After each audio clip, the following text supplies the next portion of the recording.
GOT, Chapter 21, Prisoner's Eye. A servant rapped twice on the door and entered, offering a deep bow, Your Grace. I dismissed Jamie with a wave of my hand. Go, fetch her when she's ready. I watched Jamie leave, and turned to the servant, beckoning him to speak with my gaze. Lord Paxter is here to see you, Your Grace. I nodded, yes, yes. Let him in. The servant nodded, left, and a few moments later, Paxter Redwyn strode into the room. He looked appropriately haggard, with dark bags under his eyes and his few remaining tufts of orange hair appropriately ungroomed. Nonetheless, there was an air of self-satisfaction about the man. Paxter offered a decidedly tired bow, Your Grace. I smiled at his appearance. Clearly, he had not shirked his duties, Lord Paxter. Are you well, my lord? Come, sit. Paxter pulled out a seat and collapsed down into it as gently as possible. I am, Your Grace. I nodded. I presume you are here about the fleet. Paxter nodded. Yes, Your Grace. We have assembled all the ships, more than 100, all told. Warships, the lot of them. I frowned. That sounded like a lot of ships, and the reserves. How many remain in the arbor? Lord Paxter nodded. I felt 90 ships would suffice, Your Grace. The coasts of the arbor are quite defensible, and 90 ought to prove sufficient for patrolling the coasts of the Reach. Very well. I will defer to your judgment on this matter.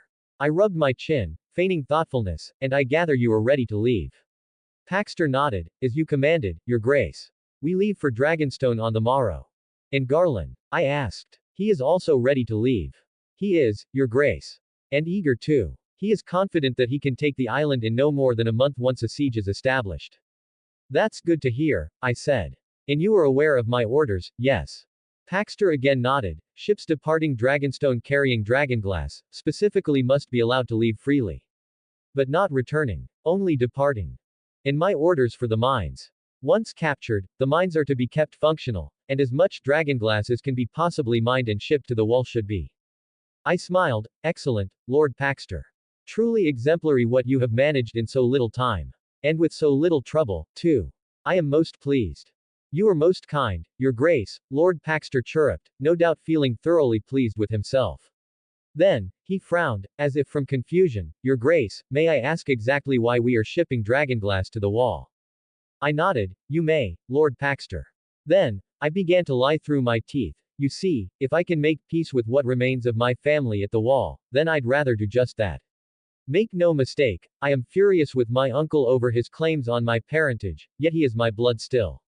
And, as I am sure you would agree, I am no kinslayer. Of course not, Your Grace. The dragonglass is vital to the process, I explained curtly. It serves as leverage. Paxter nodded, his expression still uncertain, but unwilling to press the issue further. I see. Tell me, Lord Paxter, which of your two sons would you say is the most martially capable? I asked, changing the subject. Any trace of mirth or joy in the man's face promptly soured. Paxter's body appeared to stiffen, limbs becoming still as his jaw tensed and some of the color left his face. No doubt, the mention of his sons had set him in a knife's edge. After a long moment of tense silence, he finally spoke, his voice suddenly hoarse and uncertain. Oris, Your Grace.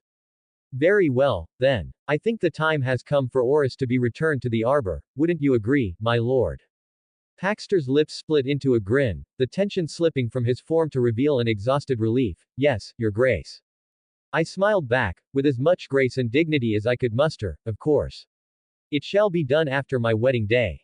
I'll have him write you. Paxter, for some reason, seemed thoroughly pleased to hear it. He stood from his seat and departed from the chambers, offering a deep bow as he left, clearly eager to stay on my good side. After he had gone, Jamie re-entered my chamber, a nervous Brienne behind him.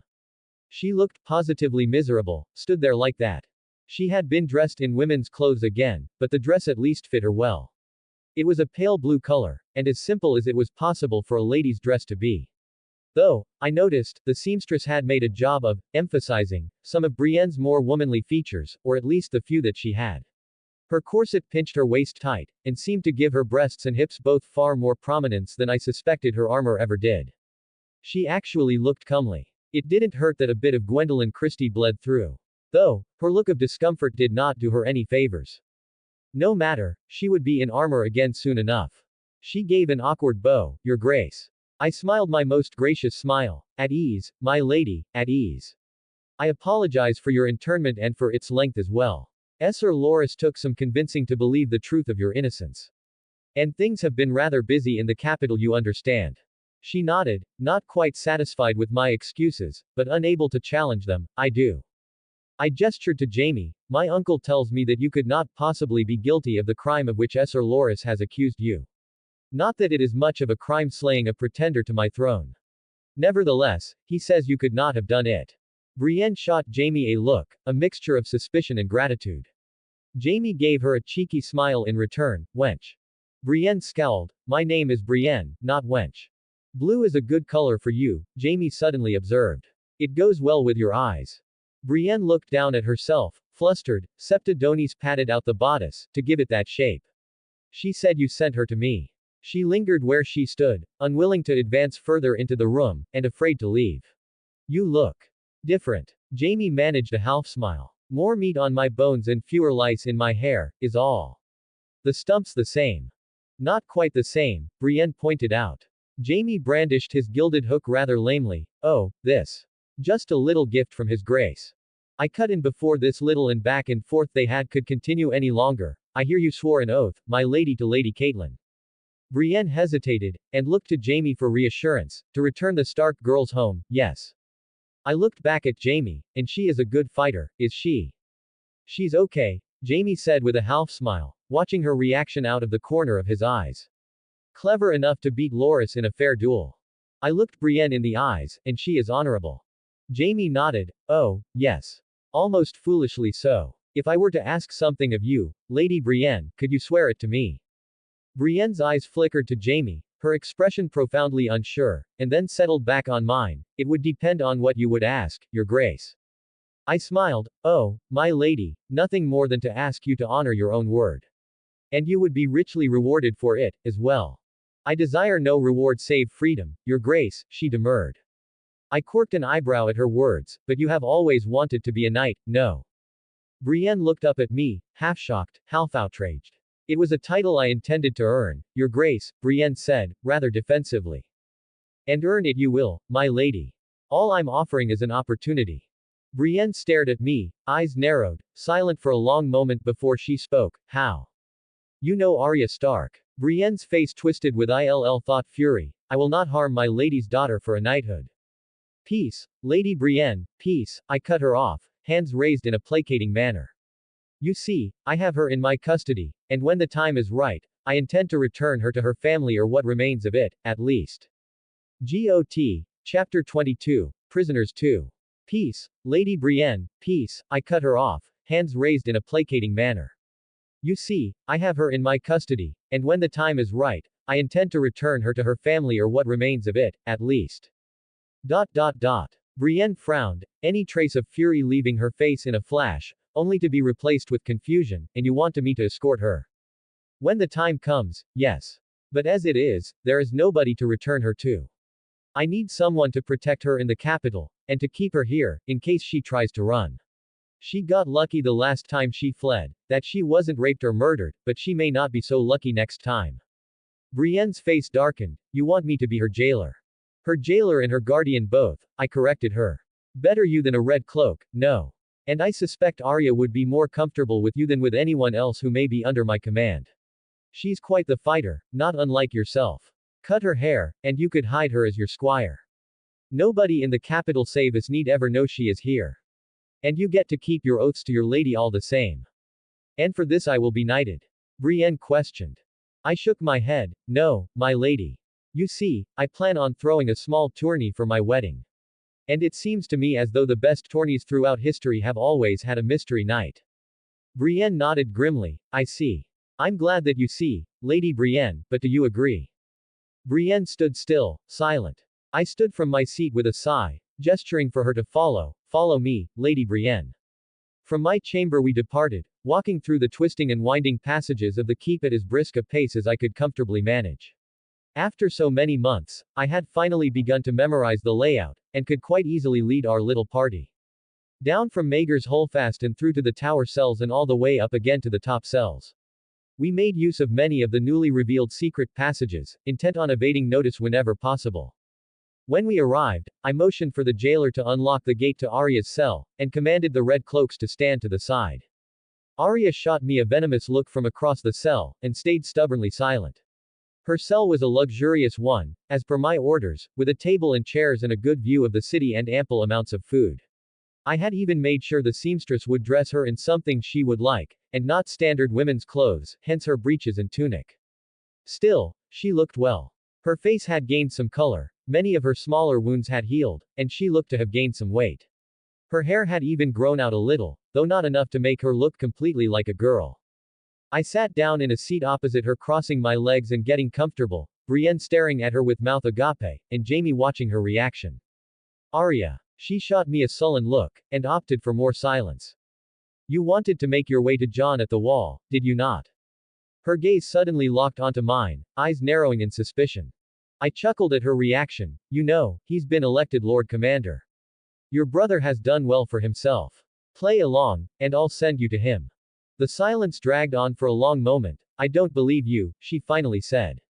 I nodded, acknowledging her point. So, I tried another angle of attack. When we came to Winterfell, what did you think of Joffrey? I thought he was a little shit. I smiled, and me. She shrugged. Well, for what it's worth, I give you my word I don't intend to hurt you. I'm actually here to tell you that I plan to let you out of your cell. And Sandor. He's alive, but in no condition to be wandering about. Arya furrowed her brow. So, I'm free to go. I shook my head. No, you're still a political prisoner. At least for now, anyways. But you never struck me as the kind of girl who liked to live in a cage, no matter how gilded. And it would do you some good to stretch your legs, no doubt. And what's to stop me running away? She questioned. I gestured back to Brienne. She is. Trust me, she's a lot more formidable under that dress than you know. She seemed to doubt my words, looking at Brienne, and if I could find you before, when the whole realm thought you dead, and know enough about what you were doing to take the coin from you, then you can be assured I will know enough to find you again. How good of you to do that, Arya scoffed. Yes, it was. Her eyes snapped back to me, angry as ever, just as I let any hint of joviality slip completely from my tone, and next time, I'll not be so merciful. I'll have your legs broken, so you can't run anywhere. She sized me up with murderous intent in her eyes, quickly switching tack as her sense of self-preservation prevailed, and you don't want anything. Not quite. I will ask a small favor of you. Arya frowned. What favor? I waved my hand dismissively. Oh, nothing strenuous. Just some letters I want you to write. Again, Arya was silent. She was no idiot. In all likelihood, she knew what those letters would be used for. I could practically see the cogs turning in her head. Was her freedom worth potentially blackmailing her family? Was I going to keep my word? Still, I was gladdened to see that she seemed torn. She observed me in cold assessment, too jaded to be trusting, too trapped to be able to afford to be doubtful.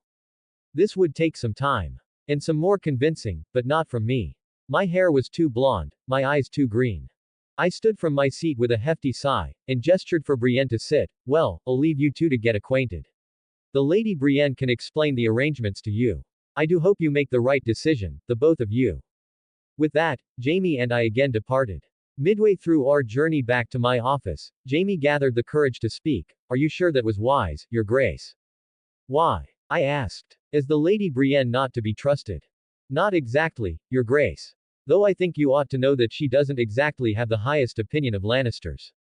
I smiled as I opened the door to my office. Given all the things that we've done, I'd say that's not entirely a bad thing, wouldn't you? So long as her discretion can be counted on, at any rate. Jaime made to protest, but found himself unable to deny the truth of my words, his mouth opening and closing again as he reformulated his argument. She's a woman of her word, but the Lady Arya. Don't worry, I assured him. I'm not fool enough to not take at least some precautions. What precautions, Your Grace? Jaime asked. I smiled. Send for Bronn, would you? GOT. Chapter 23. Cersei I. Oh, I pray the Seven will not allow it to rain upon the king's wedding, Jocelyn Swift said as she laced up her gown. No one wants rain, Cersei responded. No, not rain, but sleet and hail and ice and lightning instead. She wanted a storm to match her rage. But she would have to settle for not being upstaged, tighter. Cinch it tighter, you simpering little fool. It was the wedding that enraged her, though Jocelyn was by far a safer target. Tommen's hold upon the Iron Throne was not strong enough to risk offending Highgarden. Not so long as Stannis held Storm's End and Dragonstone, So long as Riverrun continued on in its defiance, so long as Ironmen continued to prowl the seas like wolves. So Jocelyn would have to endure her rage. The thought of tying her last remaining son to Marjorie Tyrell and her hideous wrinkled old grandmother was one that roiled her stomach. She settled for spiced wine in place of a true meal, hoping the liquor would help her with the long nasty day she had ahead. Jaime did not improve her mood when he came to tell her of the measures Tommen had ordered for his protection, men in the kitchens watching as each dish is prepared, he said. Sir Bronze gold cloaks will escort the servants as they bring food to the table, to make sure no tampering is done on the way. Sir Boros will be tasting every course before it comes near Tommen. And if all that should fail, Maester Balabar will be seated at the back of the hall with many different antidotes to common poisons at the ready. Tommen will be safe, I promise you. Safe. The word was bitter on her tongue. Jaime did not understand. Nobody, save perhaps Tommen himself, truly did. And he treated it like a bad jape.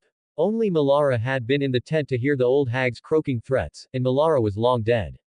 Baelish will not kill the same way twice. He is too cunning for that.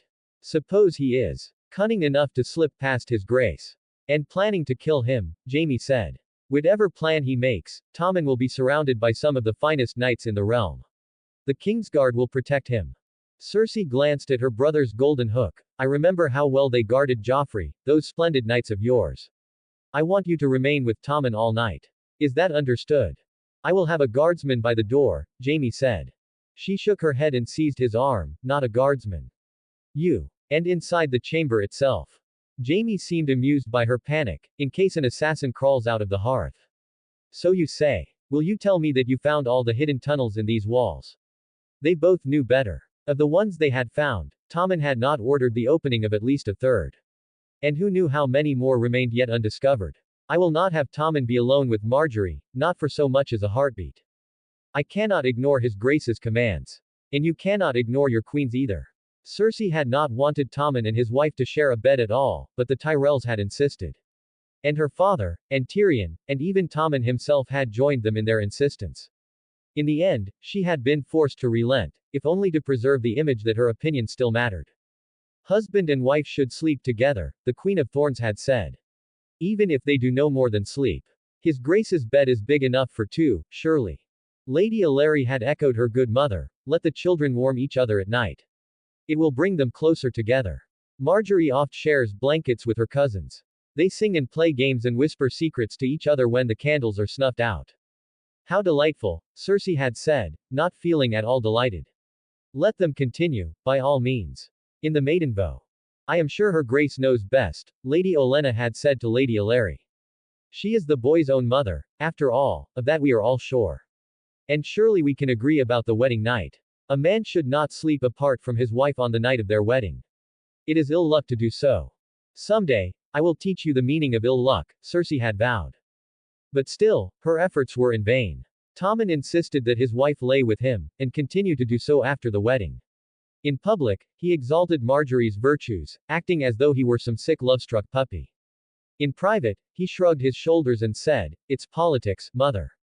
The best way to secure our alliance with the Tyrells is to put a baby in Marjorie.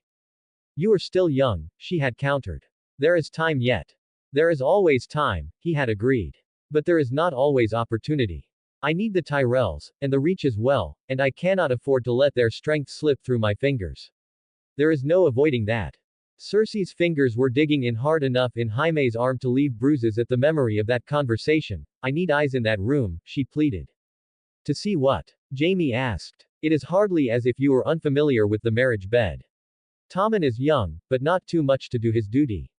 At that age you could not spend half a moon without having me inside you. Just, swear to me you will stay by Tommen's side till the sun comes up. As you command, Jaime said, as if her fears were groundless. How could I have ever loved that wretched creature? She wondered after he had gone. He was your twin, your shadow, your other half, another voice whispered.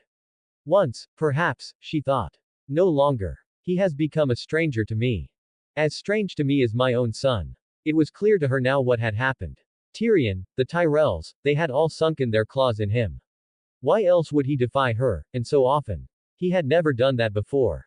His dreams may have been true, that much she would admit, but that did not mean that Tommen did not need a guiding hand. He was a babe still. She lamented her loss just as she planned to avenge it. Tommen may have given me back my seat, but he did not give me back my power.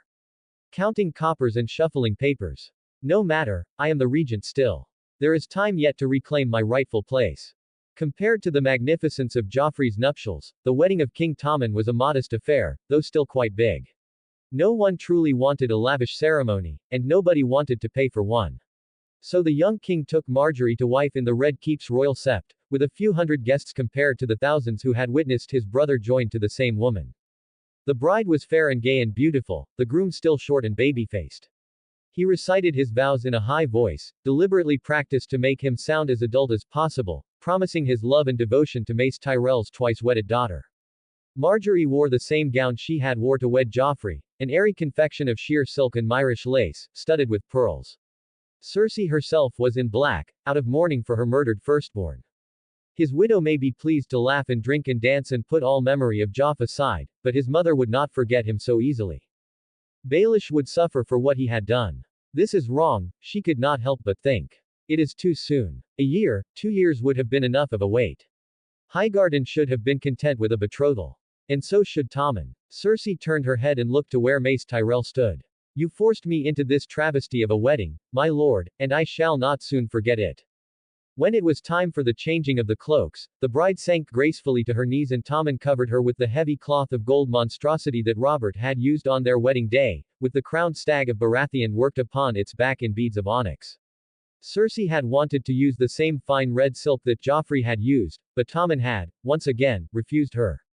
Thanks to Stannis and that filthy letter, there were already too many rumors concerning Tommen's parentage.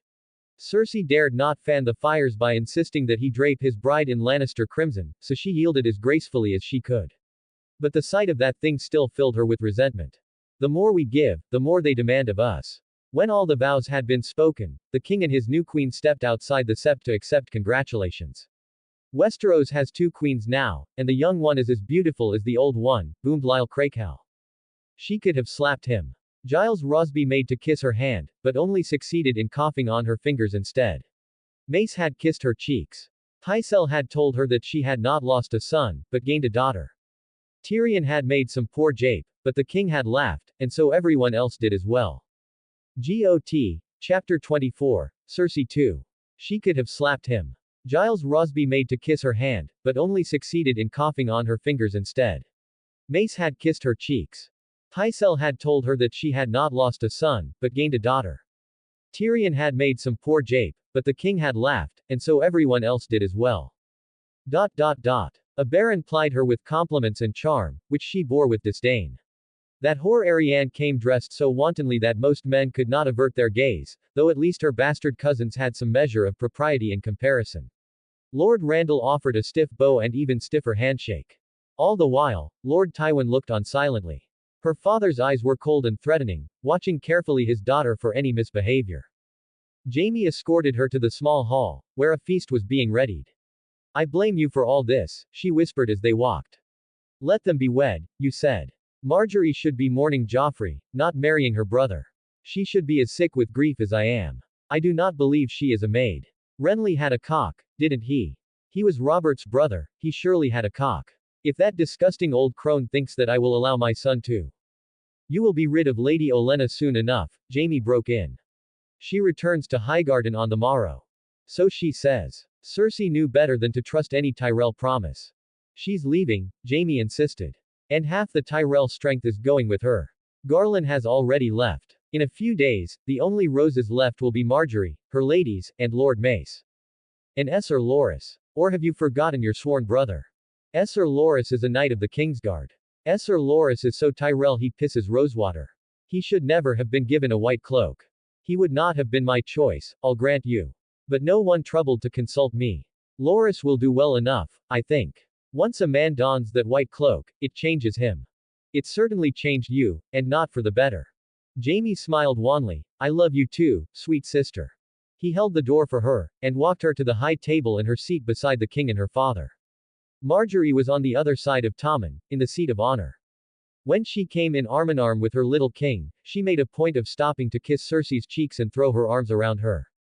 Your Grace, the girl said, bold as polished brass, I feel as though I have a second mother now. I pray that we shall be very close, united by our love for your sweet son. I loved both my sons. Behind Marjorie, Cersei could see Tommen quirk a single eyebrow at her choice of words. Joffrey is in my prayers as well. I loved him dearly, though I never had the chance to know him. Liar, she thought. If you loved him even for an instant, you wouldn't be in such an unseemly rush to wed his brother. His crown is all you ever wanted. If she could have, she would have slapped the blushing bride right there upon the dais, in full view of the court. Much like the ceremony, the wedding feast was quite modest. Only 7 courses were served. Butterbumps and Moonboy entertained the guests. Musicians entertained the guests, with only one singer who sang a few love songs and retired. What a disappointment, Lady Olenna loudly complained. I was hoping to hear the rains of Castamere. Lord Tywin did not rise to the bait. Whenever Cersei looked at the old crone, the face of Maggie the Frog floated to the surface, wrinkled and terrible and wise. All old women look alike, she tried to tell herself, that's all it is. And though in truth Olenna looked nothing like her, the sight of her nasty little smile was enough to put Cersei back in Maggie's tent again. She could still remember the smell of it, stuffed with queer eastern spices. The softness of her gums as she sucked the blood from Cersei's finger. Queen you shall be, the old woman had promised, with her lips still wet and red and glistening, until there comes another, younger and more beautiful, to cast you down and take all you hold dear. Cersei glanced past Tommen to Marjorie. She is pretty enough, she had to admit, but most of that is youth. Even peasant girls are pretty at a certain age, when they are still fresh and innocent and unspoiled, and most of them have the same brown hair and brown eyes as she does. Only a fool would ever claim her more beautiful than me. The world was full of fools, however. Most of all herself, for being taken in by that miserable old hag, so many years ago. Her mood was not improved when Mace Tyrell arose to lead the toasts, swaying slightly, smiling at his pretty little daughter, and in a booming voice said, to the king and queen. The other sheep all baaaaaaed along with him. The king and queen. They all cried, smashing their cups together, the king and queen. She had no choice but to drink along with them, and even the little king, who had yet to partake in any wine, was forced to have a cup or two. Cersei drank several cups of wine, and pushed her food around a golden plate. Her stomach refused to settle. Jaime ate even less than her, and seldom deigned to occupy his seat on the dais.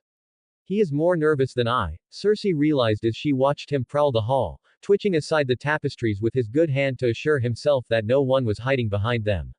Only her father and Tommen seemed relaxed, though she noted that even his appetite seemed diminished. My son is safe, Cersei told herself. No harm can come to him, not here, not now.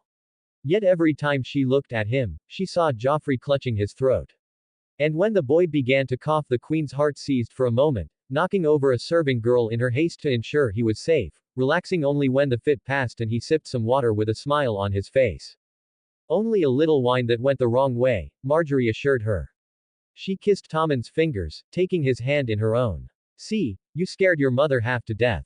It was more than Cersei could bear to watch. I cannot let them see me cry, she thought, tears welling up in her eyes. She wandered past Meryn Trant and out into the back passage. Finally alone, she allowed herself a shuddering sob, and then another. A woman may weep, but not a queen. Your Grace, said a voice behind her. Do I intrude? It was a woman's voice, flavored with the accents of the East. For an instant she feared that Maggie the Frog was speaking to her from the grave. But it was only Lord Merryweather's wife. The small hall is so stuffy, Cersei heard herself say. The smoke was making my eyes water. And mine, Your Grace. Lady Merryweather was as tall as the queen, but dark instead of fair, raven-haired and olive-skinned and younger by a decade. She offered the queen a pale blue handkerchief of silken lace. I have a son as well. I know that I shall weep rivers on the day he weds. Cersei wiped her cheeks, furious that she had let her tears be seen. My thanks, she said stiffly. Your Grace, I. The Myrish woman lowered her voice. There is something you must know.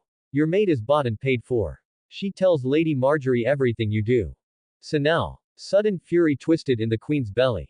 Was there no one she could trust? You are certain of this? Have her followed. Marjorie never meets with her directly. Her cousins are her ravens, they bring her messages. If this true, why tell me? You are one of Marjorie's companions. Why betray her?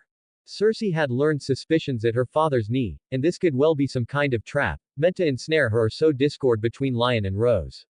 Longtable may be sworn to Highgarden, but I am of Myr, and my loyalty is to my husband and son. I want only what is best of them. I see. In the passage, Cersei could smell the woman, and under her perfumes she smelled ambition. She gave testimony at Tyrion's trial, Cersei suddenly recalled. She saw the imp put the poison in Joff's cup and was not afraid to say so. Of course, she had been lying, but that didn't much bother Cersei. I shall look into this, she promised. And if what you say is true, you will be rewarded. And if you've lied to me again, I'll have your tongue, and your lord husband's lands and gold as well. Your grace is kind, Lady Merryweather smiled. And beautiful. When Cersei gathered the courage to enter the small hall again, she found Jaime observing the proceedings from the corner, eyes shifting relentlessly as Tommen addressed the hall, giving a speech to the sheep. It was only a small gulp of wine that went down the wrong way, Jaime whispered. Though it startled me as well. My belly is such a knot I cannot eat, she growled at him. The wine tastes of bile. This wedding was a mistake. This wedding was necessary. The boy is safe. Fool. No one who ever wears a crown is safe. She looked about the hall, at all the lords and ladies paying rapt attention. Lords Rowan and Tarly were sharing furtive glances as the king spoke. Uncle Kevin sat brooding over his wine. The Redwyne boys, Horror and Slobber both, were sat next to Lancel. The Dornish horse continued to attract glances, even as the king demanded full attention. Grand Maester Pycelle looked half asleep. Got. Chapter 25, Cersei 3. Fool. No one who ever wears a crown is safe. She looked about the hall, at all the lords and ladies paying rapt attention. Lords Rowan and Tarly were sharing furtive glances as the king spoke. Uncle Kevin sat brooding over his wine. The Redwyne boys, Horror and Slobber both, were sat next to Lancel. The Dornish horse continued to attract glances, even as the king demanded full attention. Grand Maester Pycelle looked half asleep. There is no one I can rely upon, not even Jaime, she realized grimly. I will need to sweep them all away and surround the king with mine own people. After a good long minute, Tommen looked to be finishing his speech. With this blessed union, he offered a small smile to Marjorie, we bring order back to this great land of ours. He raised his cup in a toast, to peace, prosperity and fertility, my lords. There was a great round of thunderous applause accompanied with chants of, peace, prosperity, fertility. From the crowd. Though it stung her pride to admit, Tommen looked to be a better orator than she had ever been. No matter, Cersei reminded herself, the lioness does not concern herself with the opinions of the sheep. So what if he can make them baa better than I can? They are sheep still. Later, after the meals had all been taken away, Marjorie and Tommen began the dancing, looking a sight ridiculous as they whirled and twirled about the floor. The Tyrell girl stood a good 6 inches above her husband, and though Tommen proved surprisingly adequate at dancing, he lacked Joffrey's easy grace. And no sooner was he done that Marjorie's cousins all swooped in, one after another, all insisting that his grace must dance with them as well. They will have him stumbling and shuffling like a fool by the time they're done, Cersei thought resentfully. Half the court will be laughing at him behind his back. Finally, when he was done with the cousins, Tommen danced with the Dornish horse, finishing with Lady Arianne, who seemed all too eager to provoke Tommen with her harlotry. Still, Cersei was glad for it if only to witness the flash of distress on Marjorie's face as she watched them whilst dancing with her brother Loras. They could be twins, Cersei thought as she watched them. They looked the perfect pair. A ripe crop of pimples would teach them some humility. Cersei was interrupted from her reverie by her own twin. Would your grace honor her white knight with a dance? She gave him a withering look and refused, making to refill her cup. Cersei refused Mace Tyrell, and later Lancel. The others soon took the hint. Our fast friends and loyal lords. She could not even trust the Westermen, her father's sworn swords and shields. Tommen approached her, then, and asked her to dance. It was not a request she could refuse, she knew, and she forced a smile on her face and stood and entered the floor with him. They began to slowly twirl to the music, and Tommen leaned forwards and whispered in her ear, you look anxious. Or drunk. I'm fine, she said, much too curtly. No, Tommen asserted, you're not. But I think I know what's troubling you. It's Marjorie, isn't it? Cersei stiffened, and then forced herself to relax as she continued to twirl, the betting is necessary. We've been through this, mother. I need their loyalty, and this is by far the best way to get it. I do not believe the girl is a maid, she blurted out, echoing the concerns she had voiced to Jaime. Renly had a cock, did he not? Tommen offered a half-shrug in response, what of it? Father's wedding to you did not stop him enjoying other women. So long as she is virtuous from now on, and I can be assured of the parentage of any children she bears me, it hardly matters.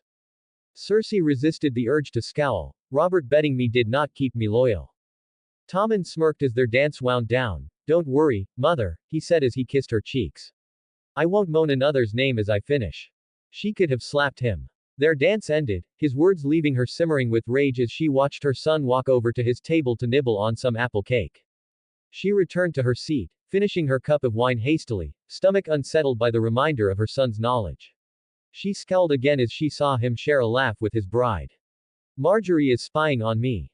When Sanelle came to refill her cup, the queen had to resist the urge to throttle her.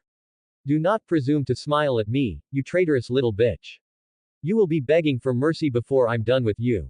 I think her grace has had enough wine for one night, she heard Tyrion say. No, Cersei thought, all the wine in the world would not be enough to see me through this wedding. She rose so fast she almost fell. Jaime caught her arm and steadied her. She wrenched free and clapped her hands together, preventing Tommen from doing the same later. The music died, the voices stilled. Lords and ladies, Cersei called out loudly, if you are so good as to come outside with me, we shall all light a candle to celebrate the union of Highgarden and the Iron Throne, and a new age of peace and prosperity for our 7 kingdoms. Tommen had arranged the display, and in a moment of pettiness, Cersei hoped it would fail. Let it set the city alight. We will build a new palace, across the river. Away from this cesspit. Hells, for half a groat I would move the capital from here to Lannisport and rule the realm from Castle Rock. Laid out on the floor were queer little paper lanterns, resembling little onions in shape, of Tommen's own design. They were available in every color possible, of which she had selected a red one. Servants came through the crowd, handing out small stumps of candle, the wicks lit. Slobber accidentally set his on fire, and was left bereft of any lantern. She placed the stump in the little basket, taking care not to set the paper alight. Tommen looked about him, to see if all the lords had prepared their lanterns correctly. On my word, yes. 1, 2, 3. Tommen wafted his lantern up into the breeze, and hundreds more soon followed. The lanterns rose into the night sky slowly leaving it alive with light, red, yellow, orange, green, blue. A symbol of the unity of the realm, the king had said. The queen could see the lights drift across the sky, as if stars themselves. Some of the ladies gasped, others cheered. Many, including herself, were gripped with wonderment at the sight. It's beautiful, she thought, as beautiful as Joffrey, when they laid him in my arms. No man had ever made her feel as good as when she had felt when he had taken her nipple in his mouth to nurse. Tommen gazed at the sight solemnly, until Marjorie whispered something in his ear that made him chuckle.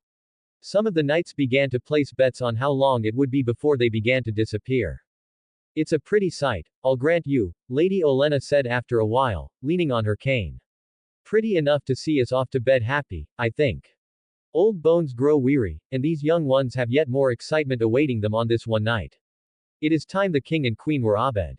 Yes, Tommen beckoned to Jaime, Lord Commander, escort us to our pillows, if you would. The 3 left, and Cersei stood alone, watching the little stars drift away and all blink out, one by one. GOT. Chapter 26, Tourney I. The wedding tourney was turning out a far grander occasion than the wedding itself. In the stands were sat myself, my bride in the seat of honor beside me, and another seat, occasionally occupied by anyone I cared to speak to.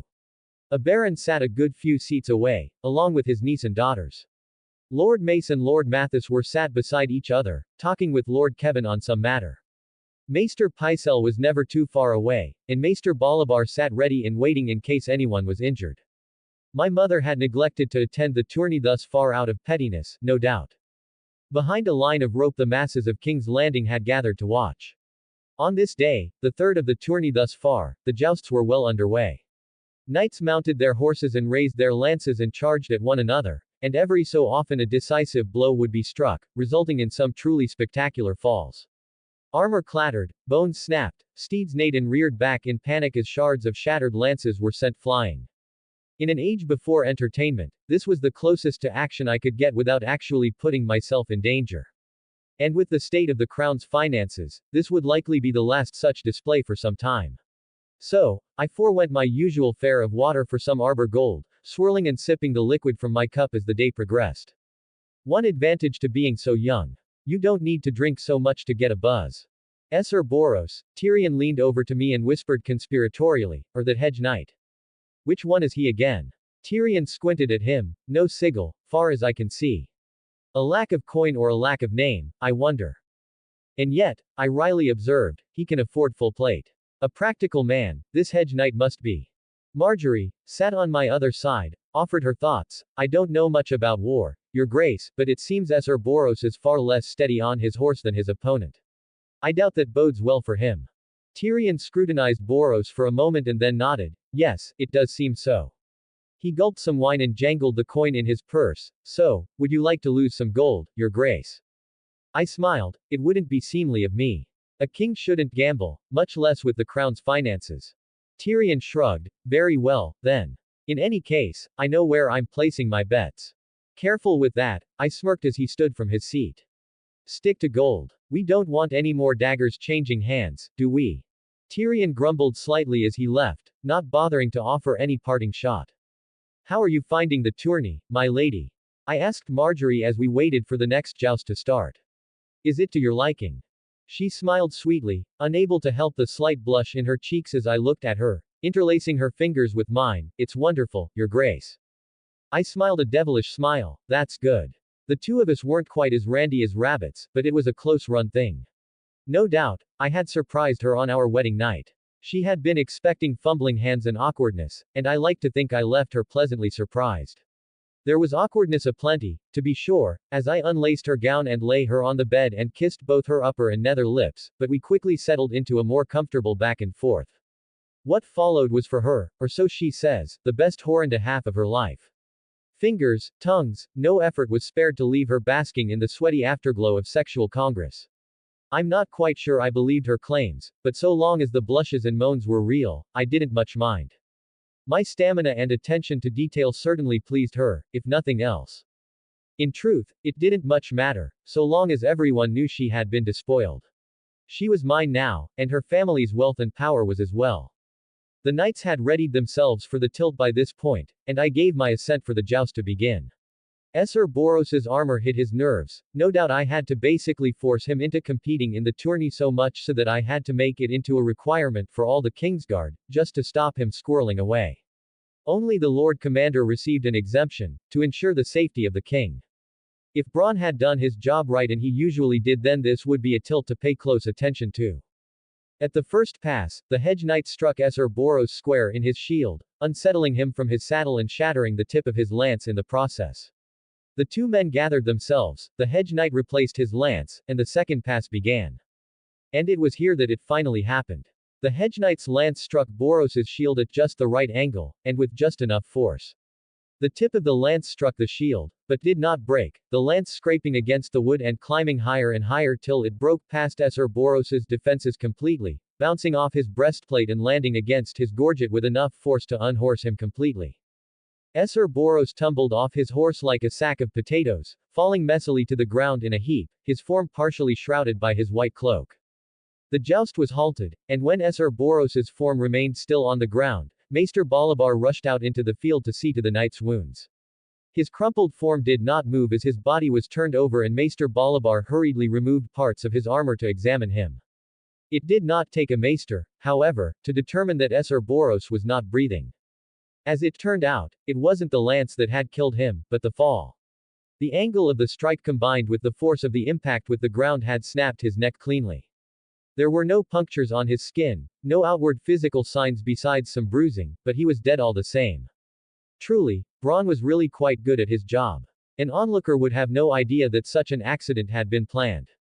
Discreet, efficient, it was everything a king could ask for. I would have to remember to keep him loyal. That day, the tourney came to an early end, and with a glum mood. Well, glum for everyone else, though I played along. The day after, once the last of the jousts had been finished and a victor emerged, in this case Sir Loras narrowly beating out Sir Balin to name his sister his queen of love and beauty, the archery competition could begin. Arrows struck the ground as much as they struck their targets, and I found myself enjoying the slower pace of proceedings. The lack of overt violence held its own charm, in a way. Though I wouldn't call it exciting, to watch experts of their craft hone their practice was certainly fascinating in its own right. And useful, too. I would need men to man the scorpions I planned to build. Sir Balin won that one. And by quite an impressive margin as well. The day after, the big event finally arrived.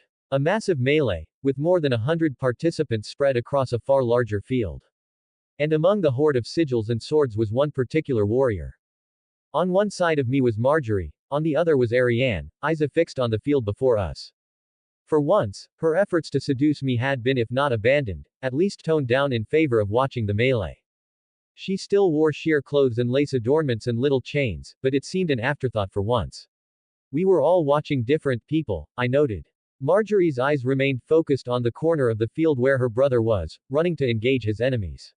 Ariane's gaze flitted about the field, jumping from hedge knight to hedge knight, no doubt scouting targets for potential seduction and/or assassination. Or mayhap that was just my paranoia shining through. Looking behind me, Jaime's eyes seemed locked on the same person as me. A lone figure, wielding a morningstar with some degree of ruthless efficacy, much as she had done at Bitterbridge. Her first target came to be a hedge knight, who succumbed quickly enough. Then followed one of the Kettleblacks, though which one it was could not be determined at such a distance. Osfried. It was hard to tell. GOT. Chapter 27, Tourney 2. Looking behind me, Jaime's eyes seemed locked on the same person as me.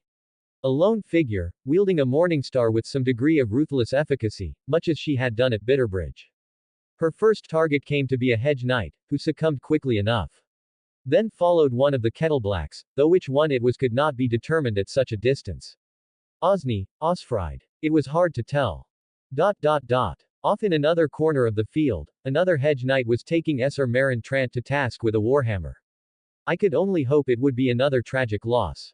Brienne gave a whirling dervish of blows to one opponent, wielding her morningstar with a not insignificant degree of brutal power. Armor crumpled and dented under the weight of her blows, and one by one, her opponents yielded. The hours passed, and the participants of the melee were gradually whittled down. Soon, only a handful of knights remained in the field. Soon after, the handful had been whittled down to just 3. Sir Loras, Sir Osmond and Brienne. They circled each other, wary of striking the first blow and leaving themselves exposed to the other. Sir Loras struck first, taking aim with his longachet at Brienne. No doubt, he recognized her armor and was eager to avenge his humiliation at Bitterbridge. That eagerness, however, soon cost him. Sir Osmond, ever the opportunistic fellow, closed in from the rear as the two traded blows. Loras took aim with his axe, swinging deftly in a colorful pattern that would both keep Brienne at bay and knock her off balance. She took one step back, blade sweeping past the visor of her helm, then 2, then 3. Finally came time for her weapon to do its work, morningstar swinging in from the side, a blow aimed at denting Loras's breastplate and knocking him cleanly out of the fight. He leapt backwards in the nick of time, the spikes on the weapon just grazing his plate. Behind, Sir Osmond had halted at all pretensions at advancement. Realizing just how equally matched this mystery knight seemed to be with Sir Loras, he seemed content to sit and wait, and pounce on whoever emerged the victor, weakened and exhausted as they would be. When it looked as though Sir Loras might emerge the victor, the mystery knight now firmly on the back foot and forced into a retreat, Sir Osmond seized the opportunity. With a single swing of his mace, Loras crumpled and fell, unconscious. Brienne looked up at her new opponent hesitantly, aware of his deception and the fact that he stood almost as tall and heavy as she did. Beside me, Marjorie gave a sharp intake of breath at her brother's defeat, and a frown marred her pretty features. Something the matter, my lady? She turned to glance at me. Just my brother, your grace. I know this is a melee, yet I cannot help but wince at every blow struck. I interlaced my fingers with her and kissed them, comforting her. Do not be concerned, wife. Their weapons are blunted, and Sir Loras has some of the finest armor in the realm. Not to mention that his own sworn brother would not try and kill him. He will survive. It was a dirty trick, Ariane cut in. That Sir Kettleblack, I supplied. Yes, Ariane continued, Kettleblack. It was a dirty trick he used. Dishonorable. Your brother, the gallant Sir Loras, should have won that contest. Marjorie smiled prettily. My thanks, princess. I am certain my brother will be most pleased to hear it. I am certain he will, I said. But that will not change his defeat. You are right, princess, to say that Sir Osmond used a dirty trick. But wars are not won by raising your banner and fighting with honor. And better Sir Loras learned that lesson in the tourney field than the battlefield. Marjorie frowned, and Ariane quirked a curious eyebrow seductively. What does win wars, your grace? I smiled as I turned my attention back to the field of the melee. Dirty tricks do, princess. And luck. At this point, the duel between the two had degenerated. Brienne was nearing exhaustion, and though Esser Osmond had suffered through far fewer fights, he was slightly smaller and no doubt slightly less determined than his opponent was. Their swings were wild and poorly controlled, a back and forth of battered shields and near misses till one would either slip up or fall from exhaustion. Or till one would use a dirty trick. Esser Osmond and Brienne continued to trade blows for some time. The turf beneath them stirred and became loose under the trampling of their boots, swiftly becoming a muddy mire. With their weapons, they were both evenly matched for war, with similar reach, similar weight and power behind every swing. Esser Osmond's armor, previously quite well-kept, was gaining dents and scratches aplenty. It was clear that they both wanted to win. But only one was desperate. Brienne, fast approaching the limit of her strength, swung her Morningstar in one sweeping, savage arc, a blow aimed squarely at Esser Osmond's helm. He backed off, sacrificing his footing to stumble back and evade the incoming blow. Brienne leapt forwards. With Esser Osmond unbalanced, she managed to bring him crashing to the ground with her body, using her gauntlets to deliver strike after strike to the joints in his armor as she wrestled with him in the mud. Esser Osmond gave almost as good as he got, however. He writhed about, trying to escape the grip of his opponent. He lashed out with his elbows, his knees, his fists, and even once attempted to headbutt Brienne. Yet she had the clear initiative, now. She had him pinned with her heft, and held him in place in a vice-like grip. And though she lacked the strength to continue this much longer, her grip loosening, she used her weight to press Esser Osmond into the ground. If he did not find a way to escape, and soon, he would drown in mud. A worse fate I struggled to imagine. Truly, it was the dirtiest of tricks. Slowly sinking under the weight of his own armor and the heft of his opponent, his attempts to wrestle only sinking him faster, Esser Osmond was forced to yield. There was a moment of uncertainty, to see if it was a feint or some kind of trick of his own, yet Brienne lifted herself off him and even offered him a hand when he struggled to escape the mire. The winner decided, Brienne approached the stands on tired legs. Congratulations, brave warrior. You are the victor in this bout, I said. Now I would ask you to remove your helm, Esser. She did so, tucking her helm under her arm only to receive gasps of shock from the audience in the stands as they saw her face. Beside me, I saw Marjorie frown and Ariane's curiosity grow tenfold. I know I am a woman, your grace, Brienne said, citing my feigned look of concern and offering a deep bow. But I am a warrior all the same. I nodded, the very picture of grace and equanimity, very well. As champion, you may ask of me any boon you desire. If it is in my power to grant, then it is yours. Your grace, Brienne answered. I desire nothing more than to be dubbed a knight in your service.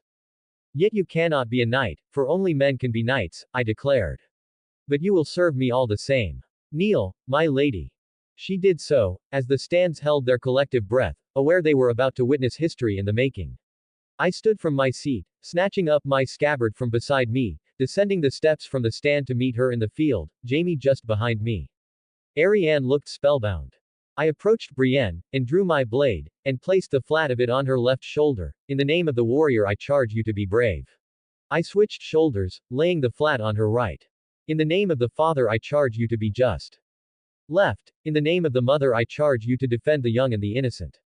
Right. In the name of the maid I charge you to protect all women.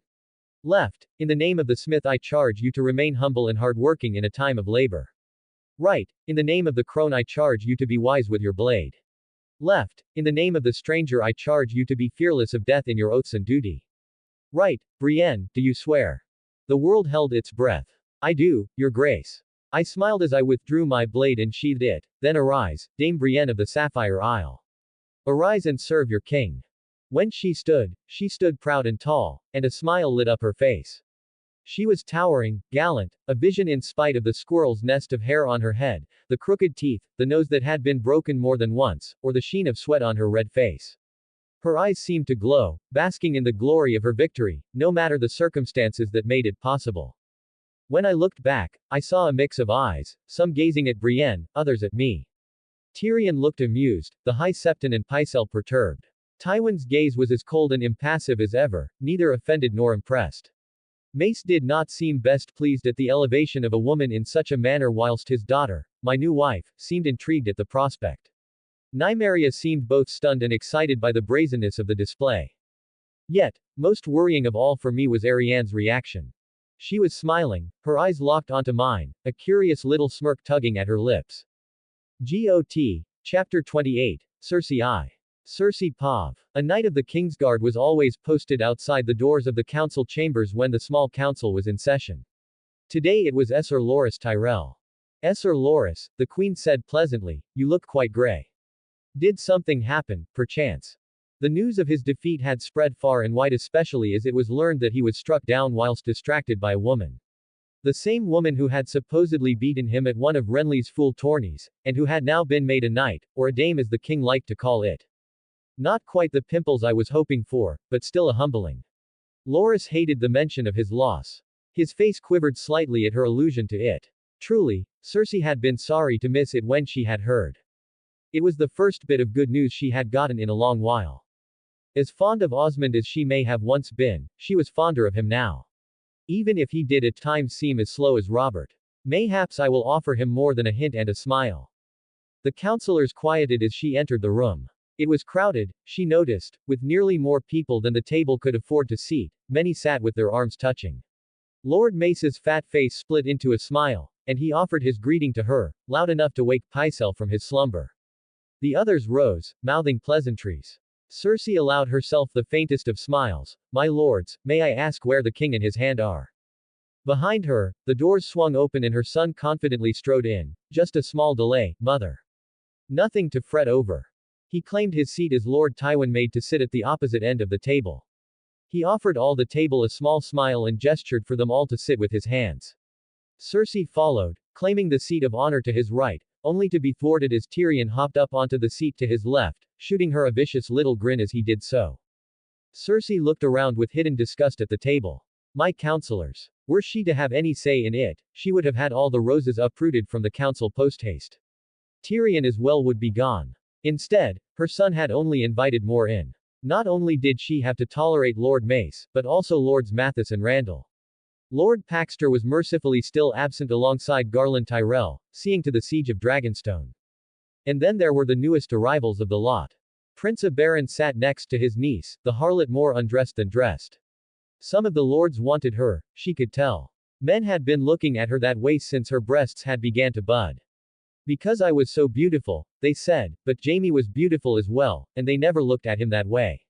When she was small she would sometimes don her brother's clothing as a lark. She was startled by how differently men treated her when they thought she was Jaime.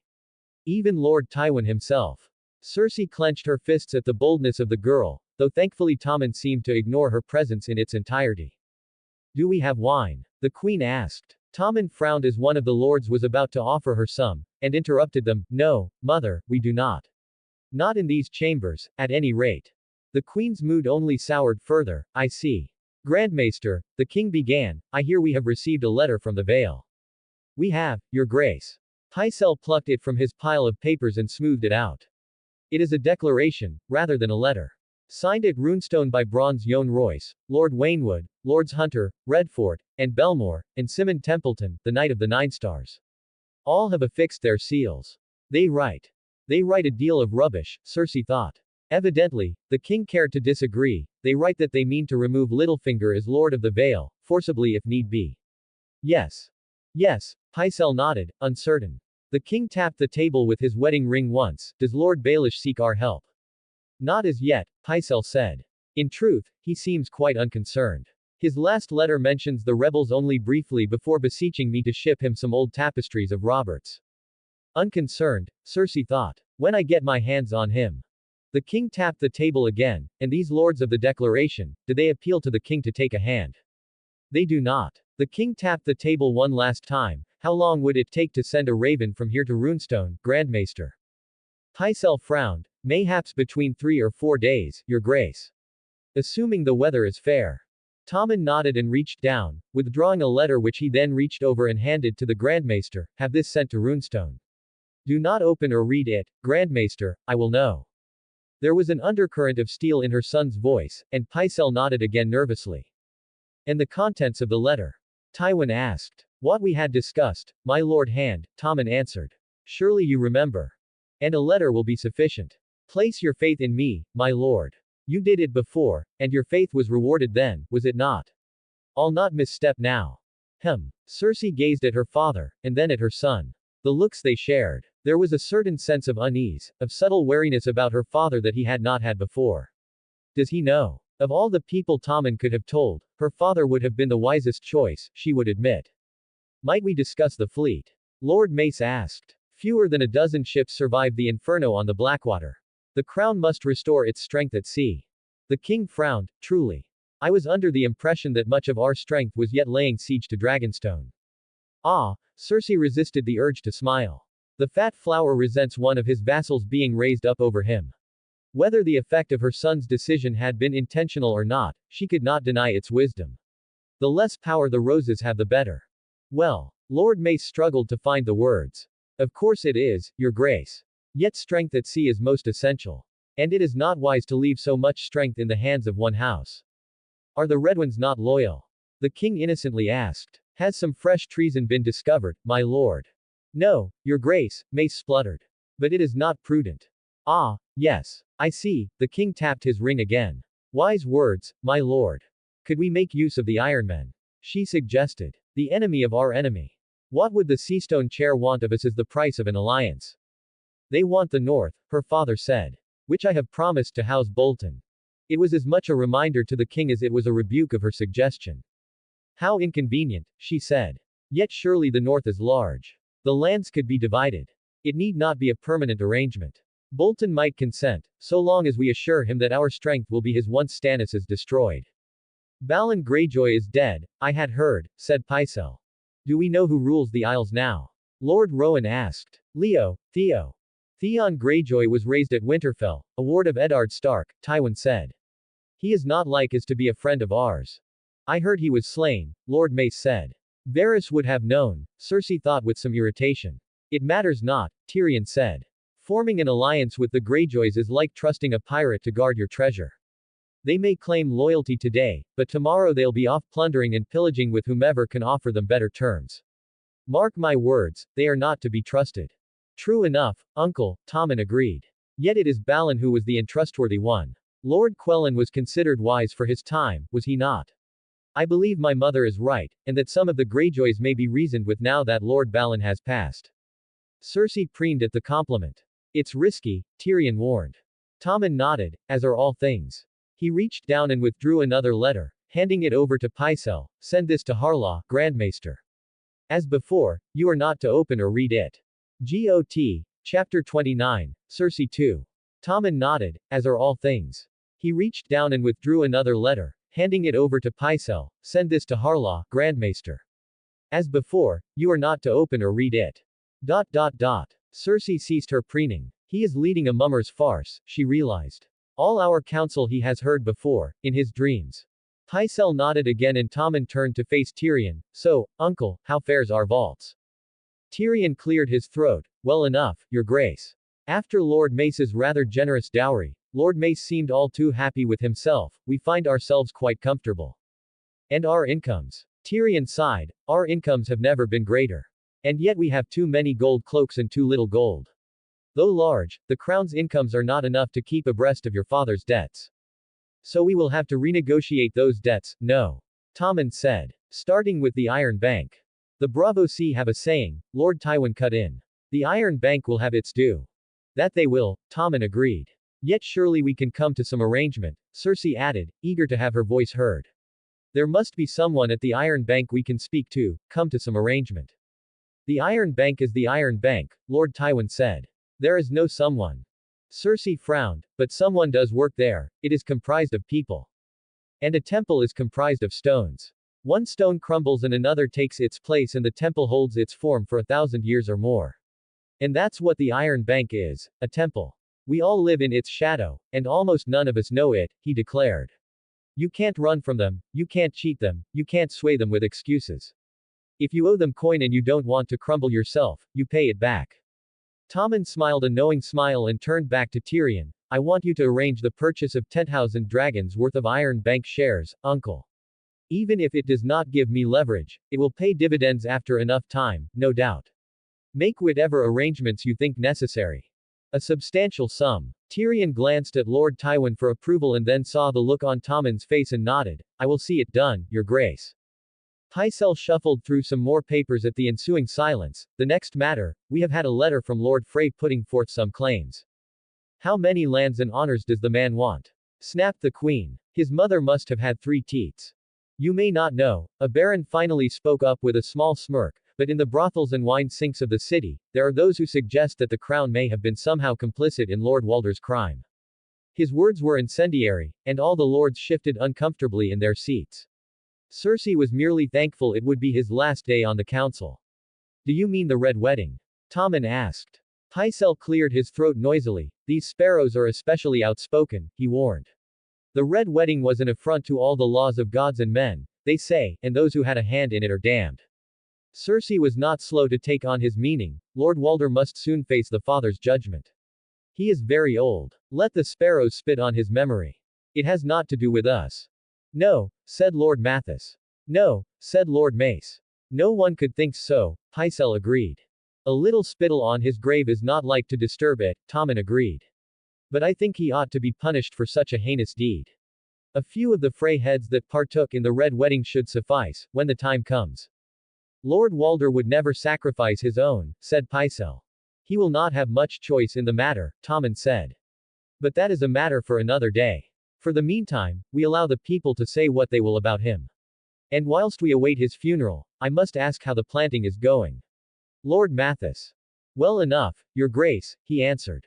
Lord Mathis had been made Tommen's Master of Works, an appointment she objected to, for he was surely another hidden rose, but Tommen had again refused her counsel.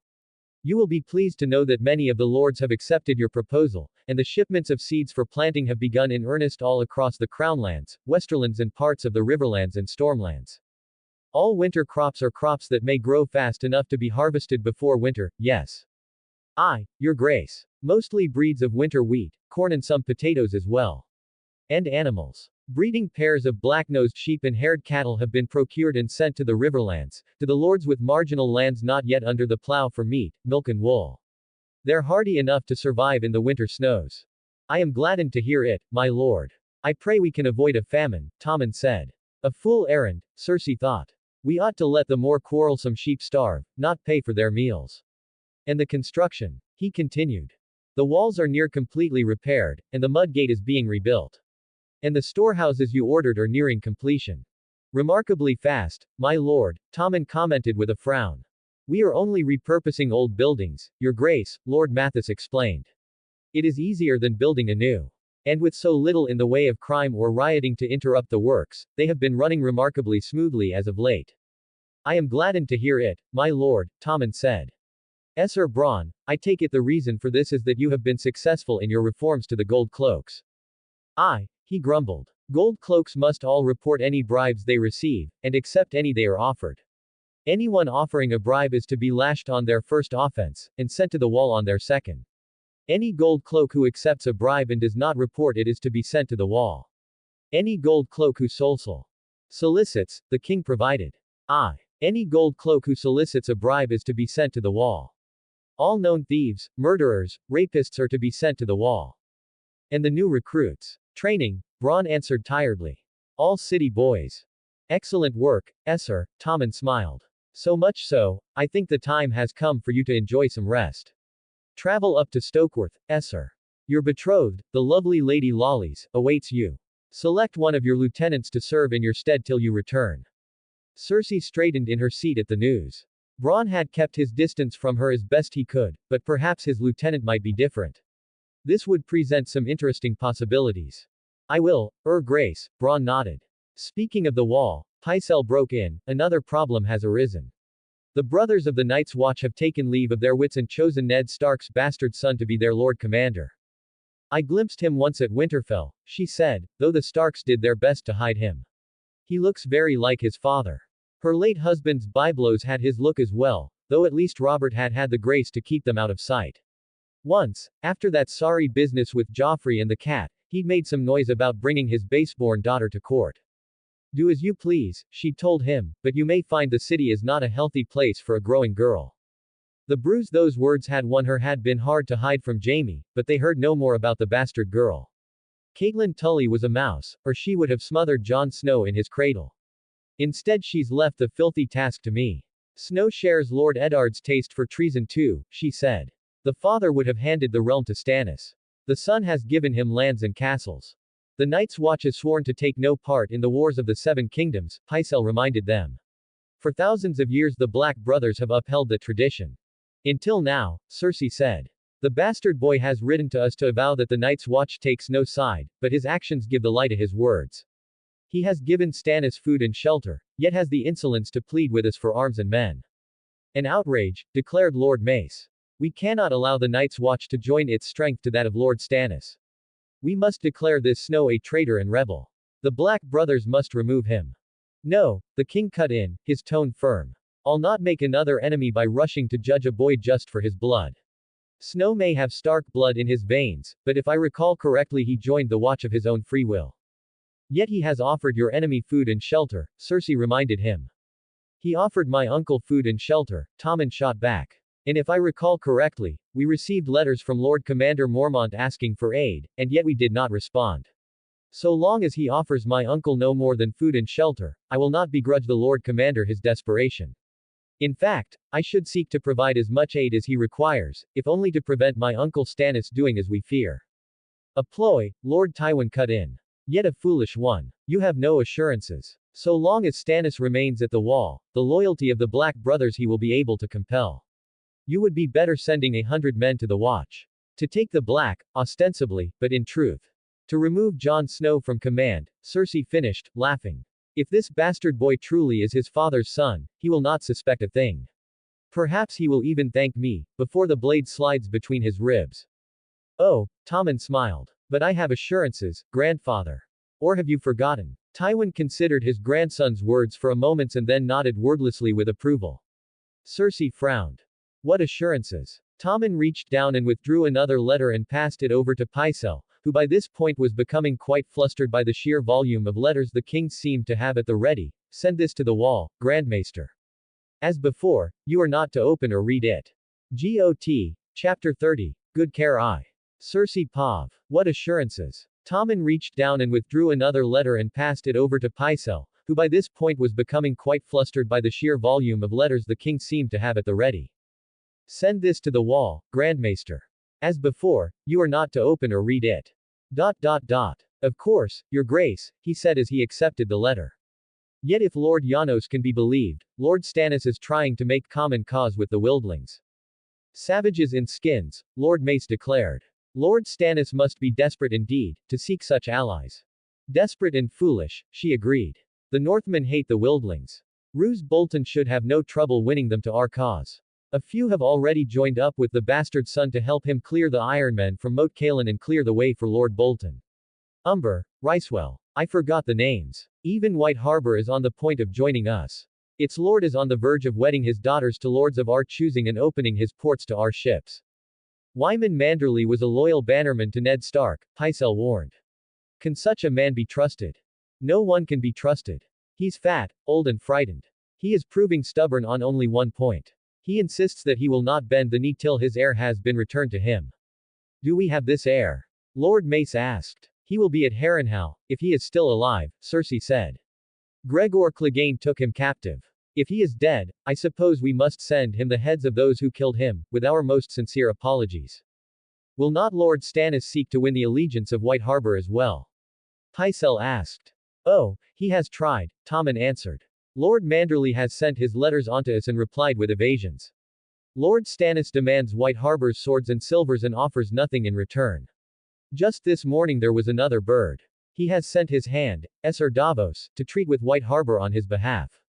Manderley has placed the man in a cell. He asks what we should do to him. Let him die, she said. His death will be a lesson to the North, to show them what becomes of traitors. Have him sent here, for questioning, Tyrion suggested instead. The man might know much of value. Tommen nodded. I quite agree, uncle. He reached down, and withdrew one final letter, passing it on to Pycelle. I already have written a response. To White Harbor, Grandmaster. You know what else I will ask. Pycelle nodded, not to open or read it, your grace. Tommen nodded as Lord Mace voiced his concerns. What if Lord Manderley should refuse? He may well do, Tommen said. But he risks his own son's life in doing so. And even in letters, I happen to be quite persuasive. I may yet be wrong, but I do not believe he would refuse. Very good, Your Grace. We have done good work today, my lords, Tommen said. I thank you. Is there aught else? The lords all looked around at each other. Only the matters of who is to be the new Master of Whispers, and the new members of the Kingsguard, after the tragic passing of Esser Boros, Pycelle said. And the matter of Lord Bolton, Lord Tywin added, his tone stern and unforgiving. He may have taken a passive role till now, but this was an issue on which he would budge no longer. Tommen sighed and tapped the table again with his ring. Very well, then. Give me the sheaf that names Lord Bolton my Warden of the North. Pycelle handed it to him, and Tywin continued, and the decree of legitimacy. After a moment's thought, Tommen shook his head. No. He stood from his chair, offering no explanation for his rejection, tapping his ring twice on the table with his knuckles to signal that the council was over. If that is all, my lords, then I will declare this meeting of the small council finished.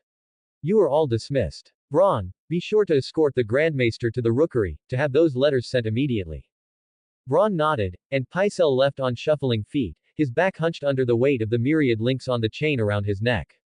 Tommen stood waiting with his grip tight on the back of his chair as all the remaining lords stood from their seats and filed out of the room.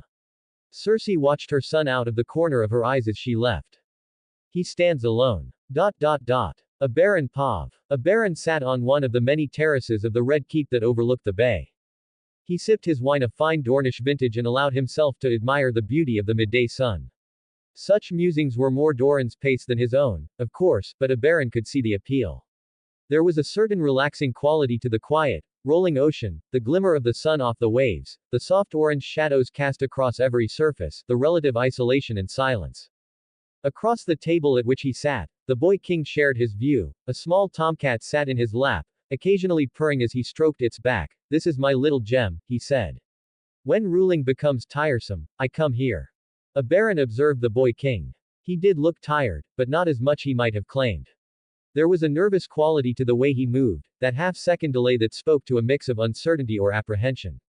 Though King Tommen's eyes flashed with an intelligence they should not have, it was that delay that set a baron's mind at ease. The boy king might have been exceptional, but he was a boy all the same. It is pleasant, a baron neutrally replied. Elaria and the girls would love it, I'm sure. The king allowed the smallest hint of a smile to tug at the corners of his lips, as would Myrcella, but we'll keep this our little secret, won't we? I'd so hate to lose my sanctuary. Ah, a baron realized, Myrcella. I was wondering when her name would be mentioned. Myrcella will be well taken care of, a baron assured him. You have my word. The king shrugged, continued stroking his cat, and once again stared out over the bay. What can I say? A brother worries. Yes, a baron said. I know this all too well. My vengeance is not yet complete, but we have no more cause for strife, at least not with your side of the family. The king smiled pleasantly, though a baron noted it did not quite reach his eyes, and I'm glad for that, at least.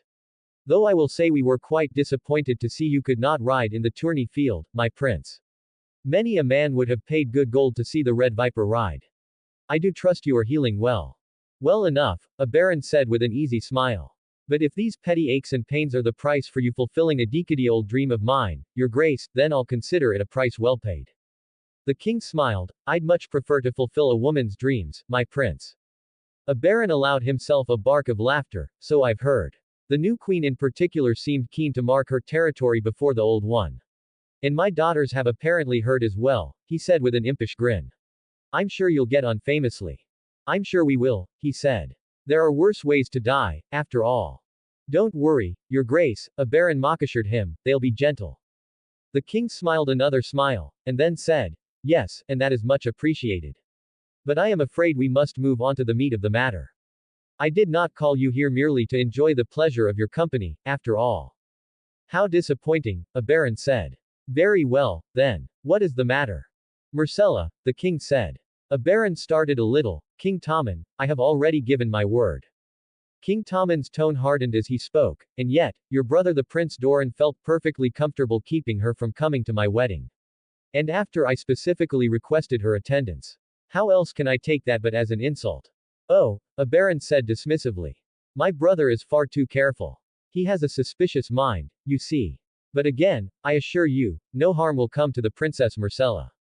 Ah, but is it your word that matters? The king said with an eyebrow quirked. Or your brother the Prince Doran's? You see my dilemma here, don't you? I do, a baron tentatively said, his eyes narrowed. He's setting a trap, a baron realized. But I came here empowered by my brother. Whilst I am here, I speak for him on all matters. It is as I told your mother. You do not hurt little girls in Dorne, the king finished. A baron nodded. King Tommen clapped his hands together, and a servant rushed over, setting something large down on the table, covered in a silken cloth. For a moment, a baron thought it might be a head. The king gripped the cloth and pulled it away to reveal a fine marble plinth. This is yours, Prince Abaron. Consider it a gift, and an apology. As I said before, a brother worries. A fine gift, a baron said. It is, the king agreed. Fit for a large man's head. A baron's expression soon fell to mirth and he let out a bark of uproarious laughter. He offered the king a gleeful smirk as he inspected the workmanship. Consider your apology accepted. I will mount the mountain's head besides the dagger that took his life, and when you come to visit your sister in Dorne, I will feast you under this for a fortnight, King Tommen. It will be my pleasure, my prince, King Tommen easily replied. He gestured again with his hands, and the waiting servant hefted up the plinth and carried it off, presumably to load aboard the Elia. I look forward to the day, King Tommen, a baron said. I am saddened to see you go, my prince, King Tommen said. Are you certain I cannot convince you to stay? No, I'm afraid not, a baron shook his head. I have been away from my children for far too long. And Elaria longs to see her daughters. But you mustn't worry, King Tommen. Arianne is a clever girl, she will take good care with you. GOT, Chapter 31, Good Care too. No, I'm afraid not, a baron shook his head. I have been away from my children for far too long. And Elaria longs to see her daughters. But you mustn't worry, King Tommen. Arianne is a clever girl, she will take good care with you. The king looked as though he were sucking a lemon. Yes, Arianne. She has been trying to take good care of me for a while now. A baron again laughed. We Dornish are a fiery people, he said. And I believe Arianne has taken a liking to you. You should expect worse. The king groaned. Isn't she going to wed? We are still looking at suitors, a baron said with a smirk. But if her heart is taken by another, then what can I do? Might I suggest a Tyrell? The king asked, not dignifying his question with a response. I don't suppose you'd consider a Lannister cousin. I know I wouldn't, if I were you.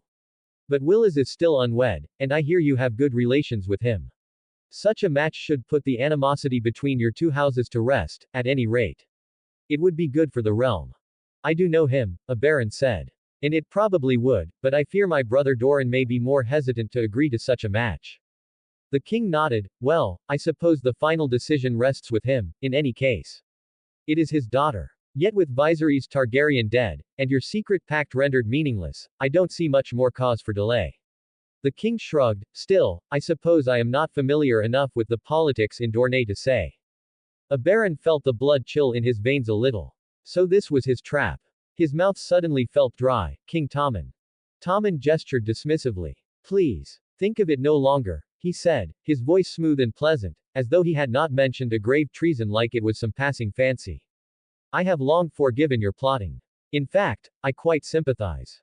I know I would not react well if it were my sister. You don't have to worry about it, Prince Abaron. I will keep your little secret.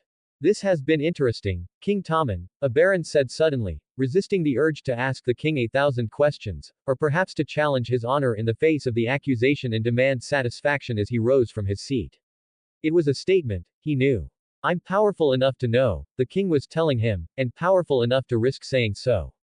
And so, partly out of respect and partly out of fear, a baron instead said, but I believe the time has come for me to leave. The king looked out at the evening sun over the horizon and nodded. Yes, I suppose it has. Safe travels, my prince. I wish you all the best. Try not to commit any more treasons. Oh, and do be sure to tell Myrcella I miss her. The ball's on this boy. A baron nodded sharply. I will. A baron departed from the terrace with a certain uncertainty in his gait. He walked almost in a daze, unable to comprehend what he had just heard. He knew, a baron thought. And from the sounds of it, he has known for a while. And yet, he decided to help me anyways. But King Tommen had already explained himself there. More concerning for a baron was the question of how. Who betrayed us? A baron thought, a cold fury lancing down his veins. Though a baron was known for his fiery temper, he was not an impatient man. He knew how to wait, like a coiled serpent stalking its prey through desert sands, waiting for the perfect moment to strike and deliver his venom. When I find this traitor, a baron vowed, I will make him suffer worse than the mountain. Till then, however, he could not afford to tip his hand. A baron stalked down the stairs and through the passages of the Red Keep. He made his way down into the city, and past the bay, where the Elia was waiting to take him home. He walked first to Chataya's brothel, making his way to see Ilaria and gather her to depart with him. He made his way to the usual room and found her with Aliaya, head thrown back, eyes screwed tightly shut in pleasure. She looked up at him as Aliaya wiggled her bare ass suggestively in his direction, her head still buried between Ilaria's legs with the wet smacking of lips on lips. A baron resisted the temptation to join them. We have to go, he said. Ilaria eyed him for a second, and then dismissed Aliaya with a frown on her face, straightening herself as she stood before him. Is something the matter? A baron pulled Ilaria in for a kiss, his hand sliding between her legs to find her slick and dripping. Yes, he said between kisses. My patience for this city has been exhausted. Far too many lions for my taste. And it is time to leave, anyhow. Ilaria moaned a desperate, shuddering moan at his touch, and then nodded sharply as she seized back her wits from the throes of her lust. Our possessions have been moved from the corner fort and are already aboard the Elia, she said. Let me dress, and then we can go bid the girls farewell. A baron nodded, cursing himself as he left. The girls. In his fury, he had forgotten them. Would the king tell Ariane? Should I do it instead? And if he did, how would she react? How would Doran when he inevitably found out? A few moments later, Ilaria joined him and the pair departed for the bay. They walked arm-in-arm through the busy streets, the people of the city making way for them whenever they passed. A baron felt his hackles rise as eyes followed the pair through the streets. Eventually, the Elia came into view, and his two daughters, his niece and the imp stood waiting to bid them farewell. A baron greeted the imp first. I thought this was too enormous a task for you. A baron asked, a teasing lilt in his voice. Tyrion forced a smile and shook his head. I am plenty big enough for this. I came only to bid you goodbye, my prince. And to give you my thanks as well. I have all the prize I could ever need here, imp, a baron said, gesturing to the dagger on his hip. I have no need for your thanks. Tyrion gazed at the sheathed dagger intently. No, I suppose you don't. The imp's eyes met a baron's own a moment later, but I hope you will accept my farewell, in any case. A baron nodded, that, I will accept. Farewell, Lord Tyrion. Tyrion nodded and stood waiting with a frown on his face. His mouth opened, as though he wished to ask something, and then closed again with an indecisive frown, and then he turned and left. Queerer and queerer, a baron thought, suddenly sick of this place and longing for the warmth of home. What does he know? He watched the imp waddle away into the city before he turned back to face Ariane. Uncle, she said. We'll miss you. Yes, Nymeria agreed. The capital will become ever so boring without you. Tyene stood silent, waiting. A baron said goodbye to his girls, told them he loved them, and gave them each their instructions once they were all aboard the Elia, and a baron could be certain there were no prying eyes or ears. To Tyene he said, there have been some rumblings about the High Septon. The crown owes the faith a great deal in gold. See if you can try and get close to him. Why not? Tyene said. White suits my coloring. I look so pure. To Nymeria, he said, a rift has opened between the king and his Lannister mother. Widen it if you can, so the sun can shine on the maggots and worms within her. This ends with the utter ruination of Tywin Lannister, and he cares for nothing more than his golden lions. I will, Nymeria said simply. Finally, a baron pulled Ariane to the side, and spoke to her where no ears could pry. The king knows plenty, he warned. Be prudent about what you say, and about what you do. I will be, Ariane said, a look of concerned confusion on her face. It is unlike you to be this cautious, uncle. Is something the matter? A baron battled with himself for a moment, and then made his choice. This is Doran's decision, not mine. I will speak with him first. Doran would no doubt be furious at him merely for leaving his daughter in the capital. A baron had no desire to earn any more of his ire. It will be good for her, a baron thought as he looked at Ariane. She has much to learn, and I'd wager she'll learn it best here. Much is the matter, but nothing you need concern yourself with just yet, a baron said. In the future, perhaps. Till then, stay close to the king, and learn all you can from him and of him. His marriage is new, use that if you must. Befriend his Tyrell wife. Speak to the other lords on his council. Exercise your best judgment. The king is not one for cruelty, and I do not think he is our enemy, but he is still the son of Robert and the grandson of Tywin. Remember that. I will, Arianne said with a frown. A baron gave his daughters and his niece a hug each, and sent them back off to the Red Keep with his guard. Above all, he said as he sent them away, his tone jovial again, take care of each other. Once they were off, a baron stood on the deck of the ship and watched the city from his perch as the vessel began to move out of port. It isn't like me to brood, he offhandedly thought. But he knew better than to not. He watched the city shrink in his vision as the wind hit the sails of the Elia and caused them to billow and flap. Out of the bay they sailed as the sun descended over the horizon. He stood waiting as the city disappeared from view, stood waiting as night came and darkness fell. He nursed a cup of wine in his hands as he continued to brood, caught in dark thoughts. Elaria came to bid him to sleep, and he sent her down with a kiss and a promise to join her in a few moments. She would await him naked, he could tell by the glint in her eyes. So, Doran, he thought as he finished the last dregs of wine in his cup, what now? Got. Chapter 32, Tyrion I. Tyrion rather liked Prince of Beren, he decided. It was natural, after all. He was practically obligated to like the man after he risked his life fighting the mountain for Tyrion.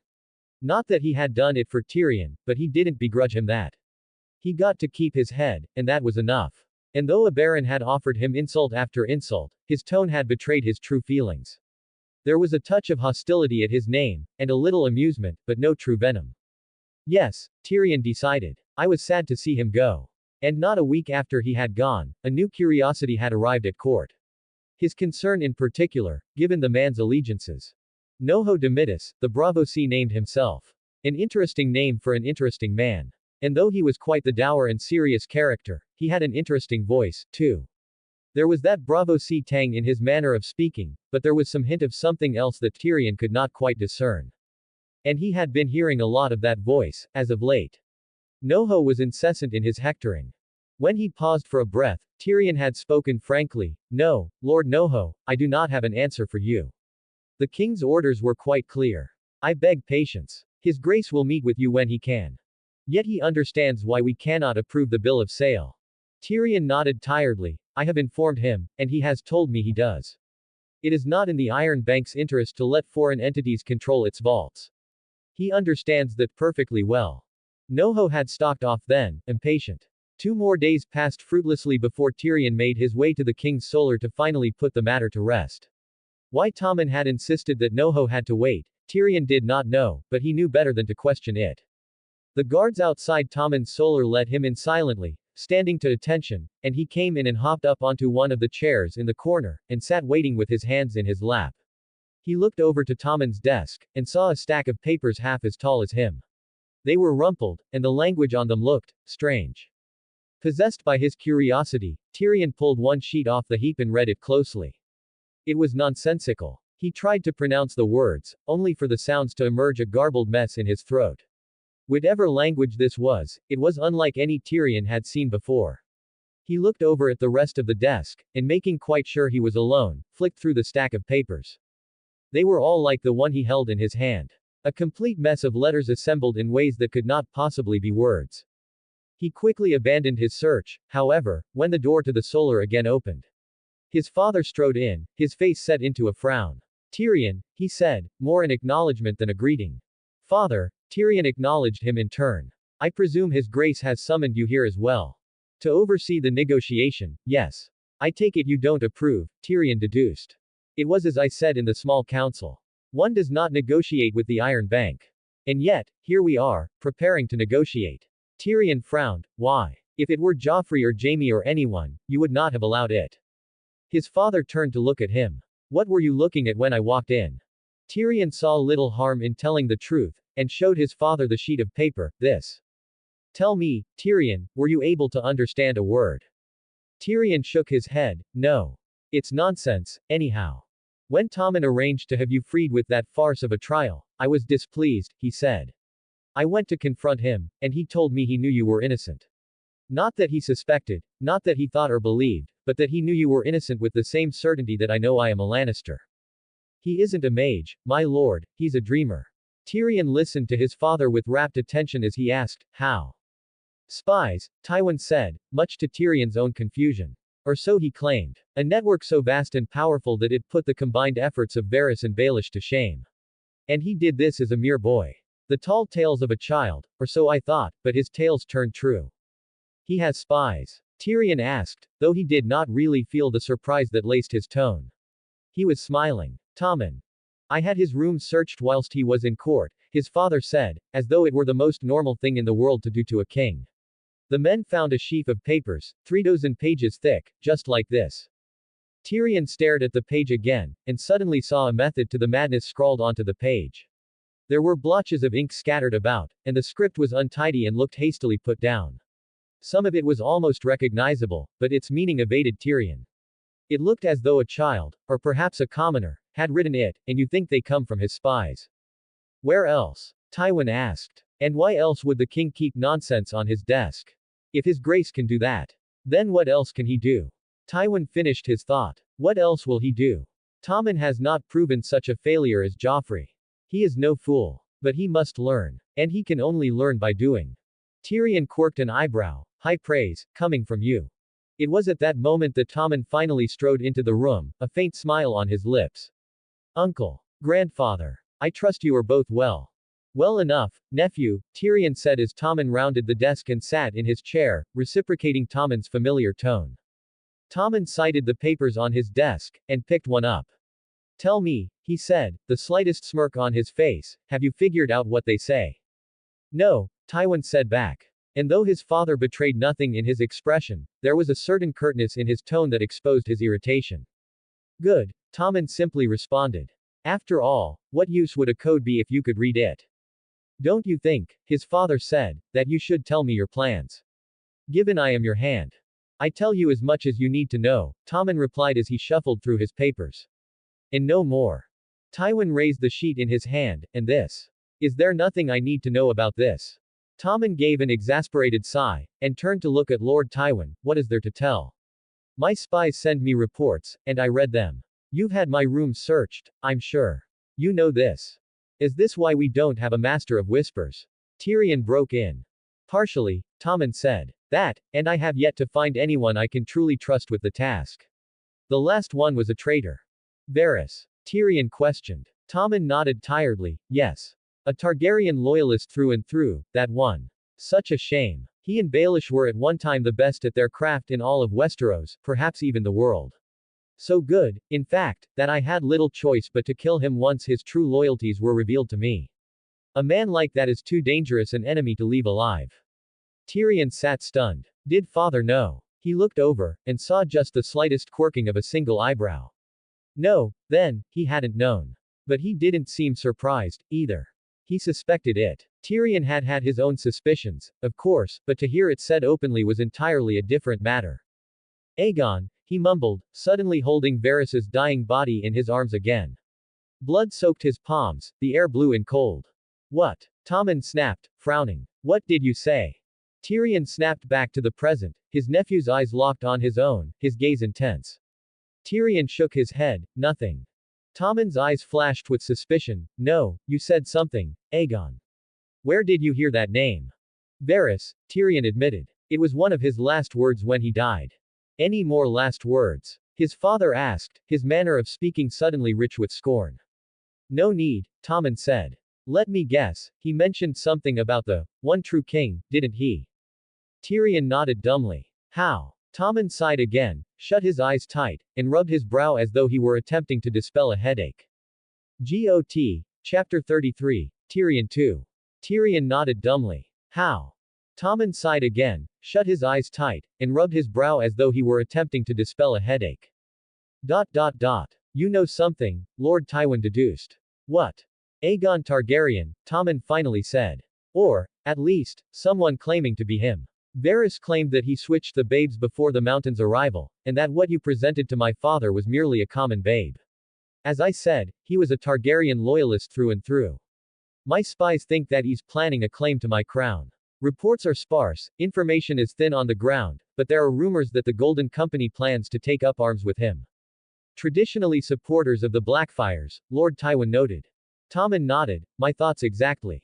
I have not yet managed to confirm Varys' claims, though I suppose it matters little. An army is still an army.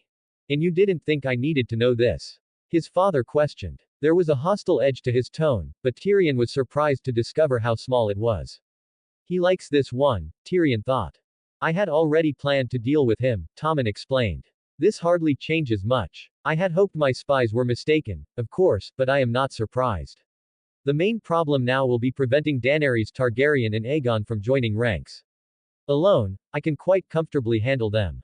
But with the might of the Golden Company joined together with the Dothraki and the Unsullied, and those 3 dragons of hers, and the threat they can pose becomes quite concerning. Dragons. He thought, half hysterical.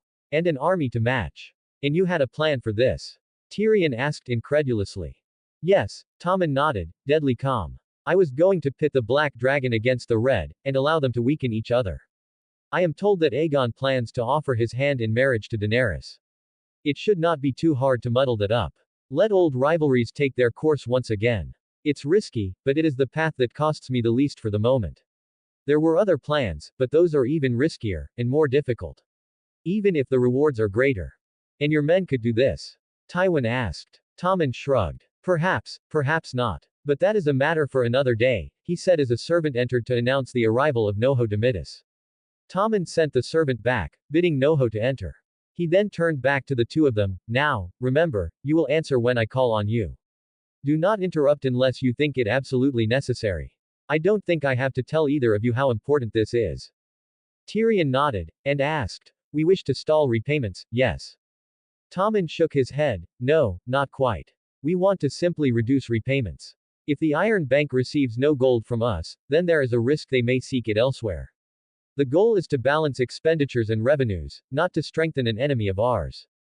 Tyrion nodded again as Noho Domitis entered. Your Grace. Lord Noho. Tommen said with a pleasant smile and a jovial lilt to his voice. Please, sit. Are you well? Well enough, Your Grace, Noho replied flatly. I was told you wished to discuss the debts. Yes, Tommen nodded. I wish to negotiate to a lower interest payment. The Iron Bank will be paid in full, Noho declared. Nothing less will suffice. That they will, Tommen assured him. And yet winter comes regardless. Simply put, Lord Noho, the current debt payments exceed our revenues. And to protect your investment and our ability to pay, some concessions will have to be made. Lord Noho looked doubtful. You must ask yourself, Lord Noho, what is in the Iron Bank's interests? That the realm starves, and we lose our ability to continue paying. Perhaps you think you can back one of my rivals instead, but that will not change the reality of this situation. Even if they win, and that is not likely, they will inherit the same frozen fields and empty vaults. There is a superstition among the small folk, you might like to know, that the longer the summer, the longer the following winter. And this summer has lasted more than a decade. Tommen leaned forwards, his tone earnest and open. We want to pay.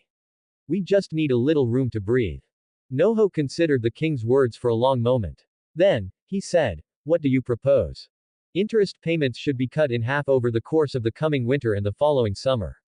We will continue paying that half quite happily, and then once the realm has recovered from winter and this terrible war, repayment can resume in full. Noho still seemed reluctant. I note your coffers are full. The Iron Bank demands surety. The Iron Throne is prepared to deposit 100,000 as surety, Tommen calmly replied. Consider it a down payment on the debt, if you will, and reduce our payments by that sum. You have more, Noho said. 100,000 is not sufficient, given the size of the debts you owe us. The king nodded. I do. That gold is meant for fighting the last wars, to unite my kingdom, to repair the damage done by these wars, and to plant and reap the last harvests before winter. And, if the worst comes true, to import enough food to stave off a famine. You must be reasonable, Lord Noho. I am being reasonable, Noho replied. 100,000 is insufficient. Very well, Tommen sighed, exasperated. I will be generous, and offer 150,000, and not a groat more.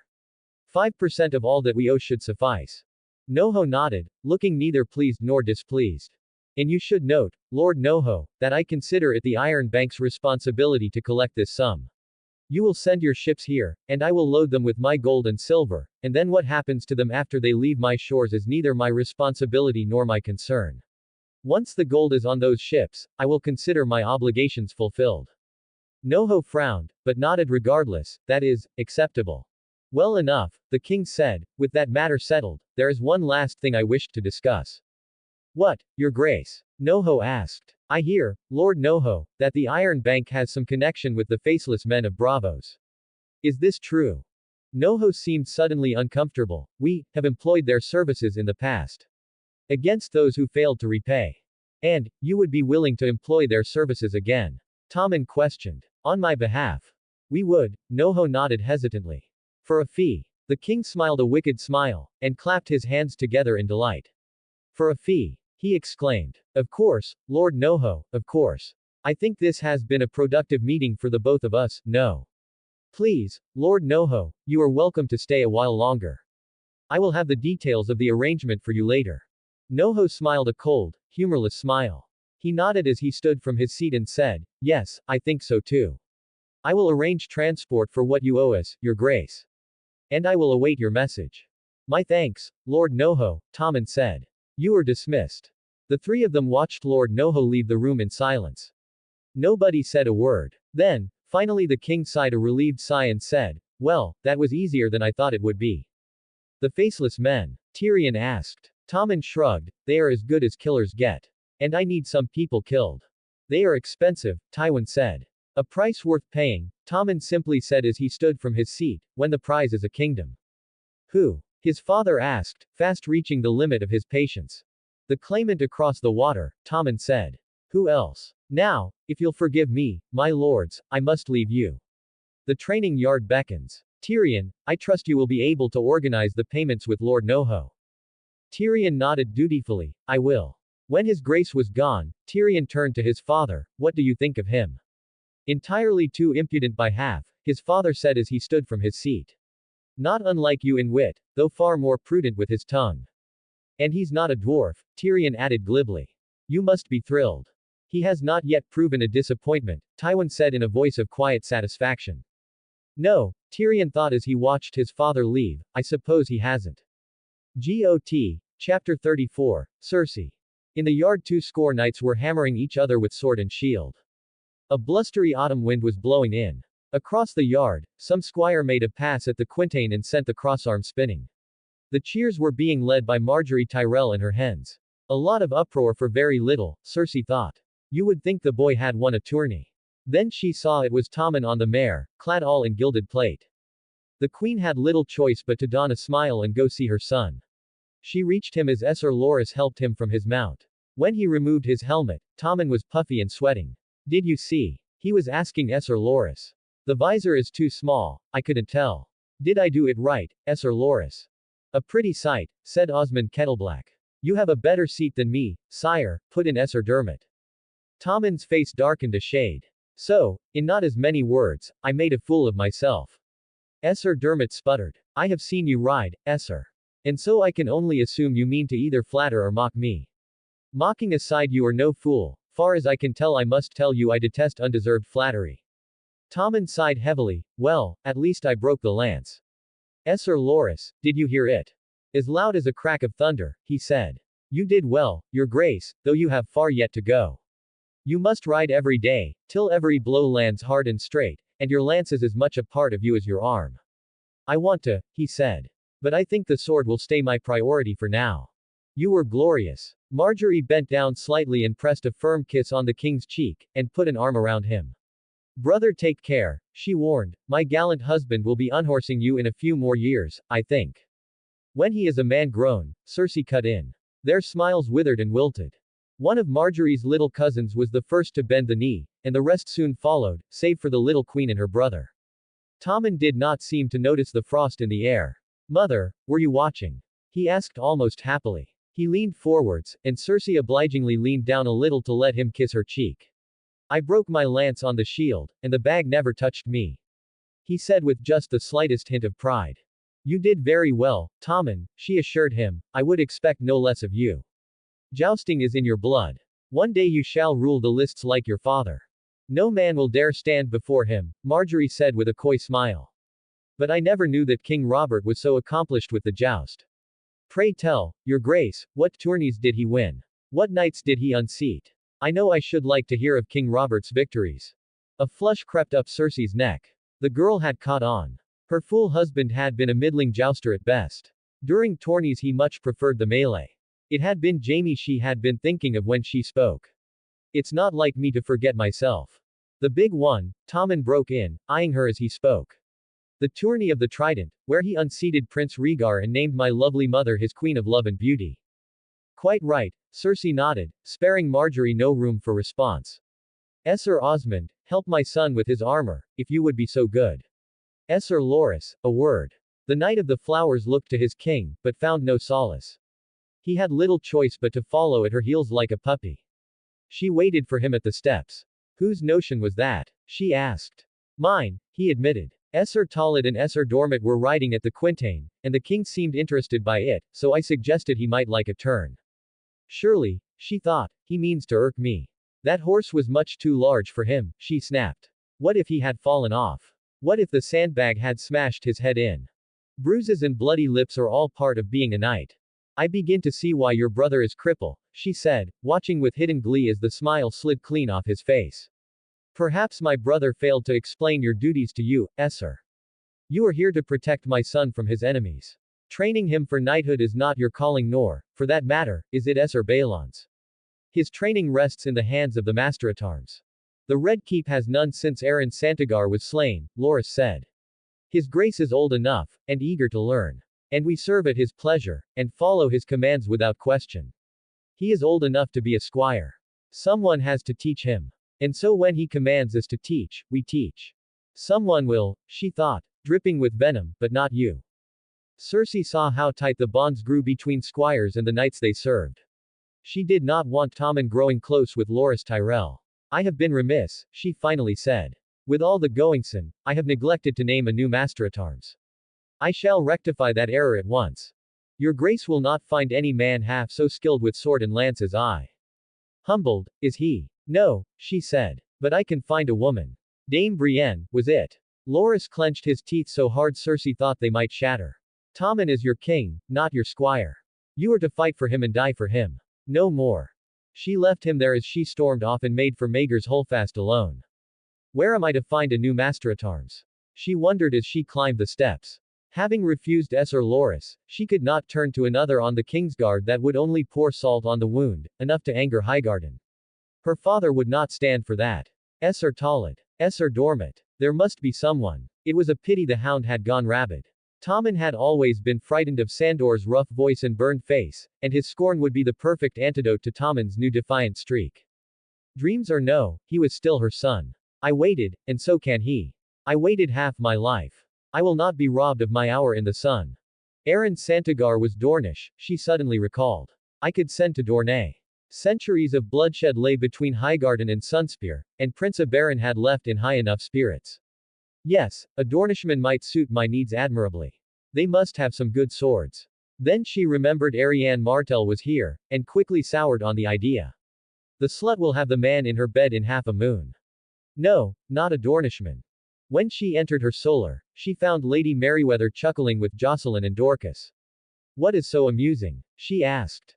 The Redwyn twins, said Taena. They have fallen for Lady Marjorie. They used to fight over who would be Lord of the Arbor. Now both of them want to join the Kingsguard, just to be near the little queen. Now Sir Orys has left he claims in his letters to pine for her from afar, from the Arbor. Cersei laughed. The Redwyns have always been known more for their freckles than their wits. Still, it was a useful little thing to know. Horror and slobber, in bed with the queen. Cersei smiled. Does she like freckles, I wonder? Dorcas, she commanded, fetch me Osney Kettleblack. Dorcas blushed, curtsied, and then rushed off.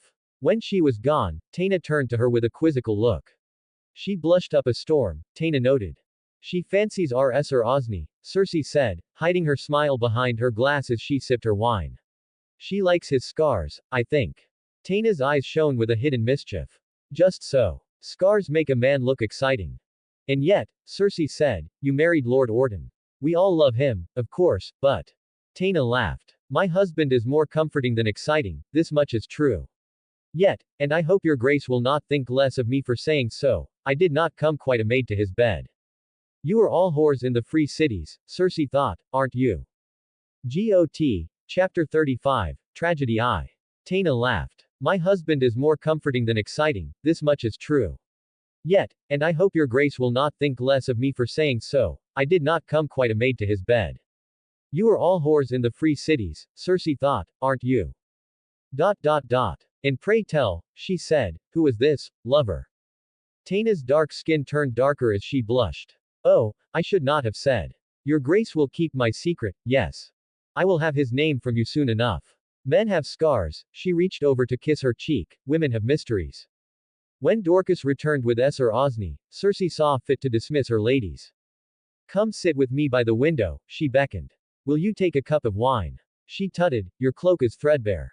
I have a mind to put you in a new one. What, a white one? Is that your wish? She asked him. To join your brother Osmond on the Kingsguard. I'd rather be on the Queen's Guard, he said, waggling his eyebrows and breaking out into a grin, your grace. You have a bold tongue, Esser, she said as she caressed his cheek. You will make me forget myself again. Good. Osney grabbed her fingers roughly and kissed them. You are a wicked man, she said into his ear, her voice a husky whisper, and no true knight, I think. She let him touch her breasts through her gown, and then feel his way up to her bare skin. If only Jaime could see this, she thought, he'd rip you in two. And then he'd rip me in two. It had been so long since they had last been together. She was almost tempted to just give in. Enough, she finally commanded. It isn't, he said. I want you.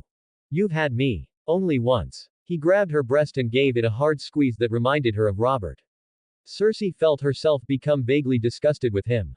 One good night for one good night, she said, making sure to keep her voice sweet. You did me valiant service, and you had your reward.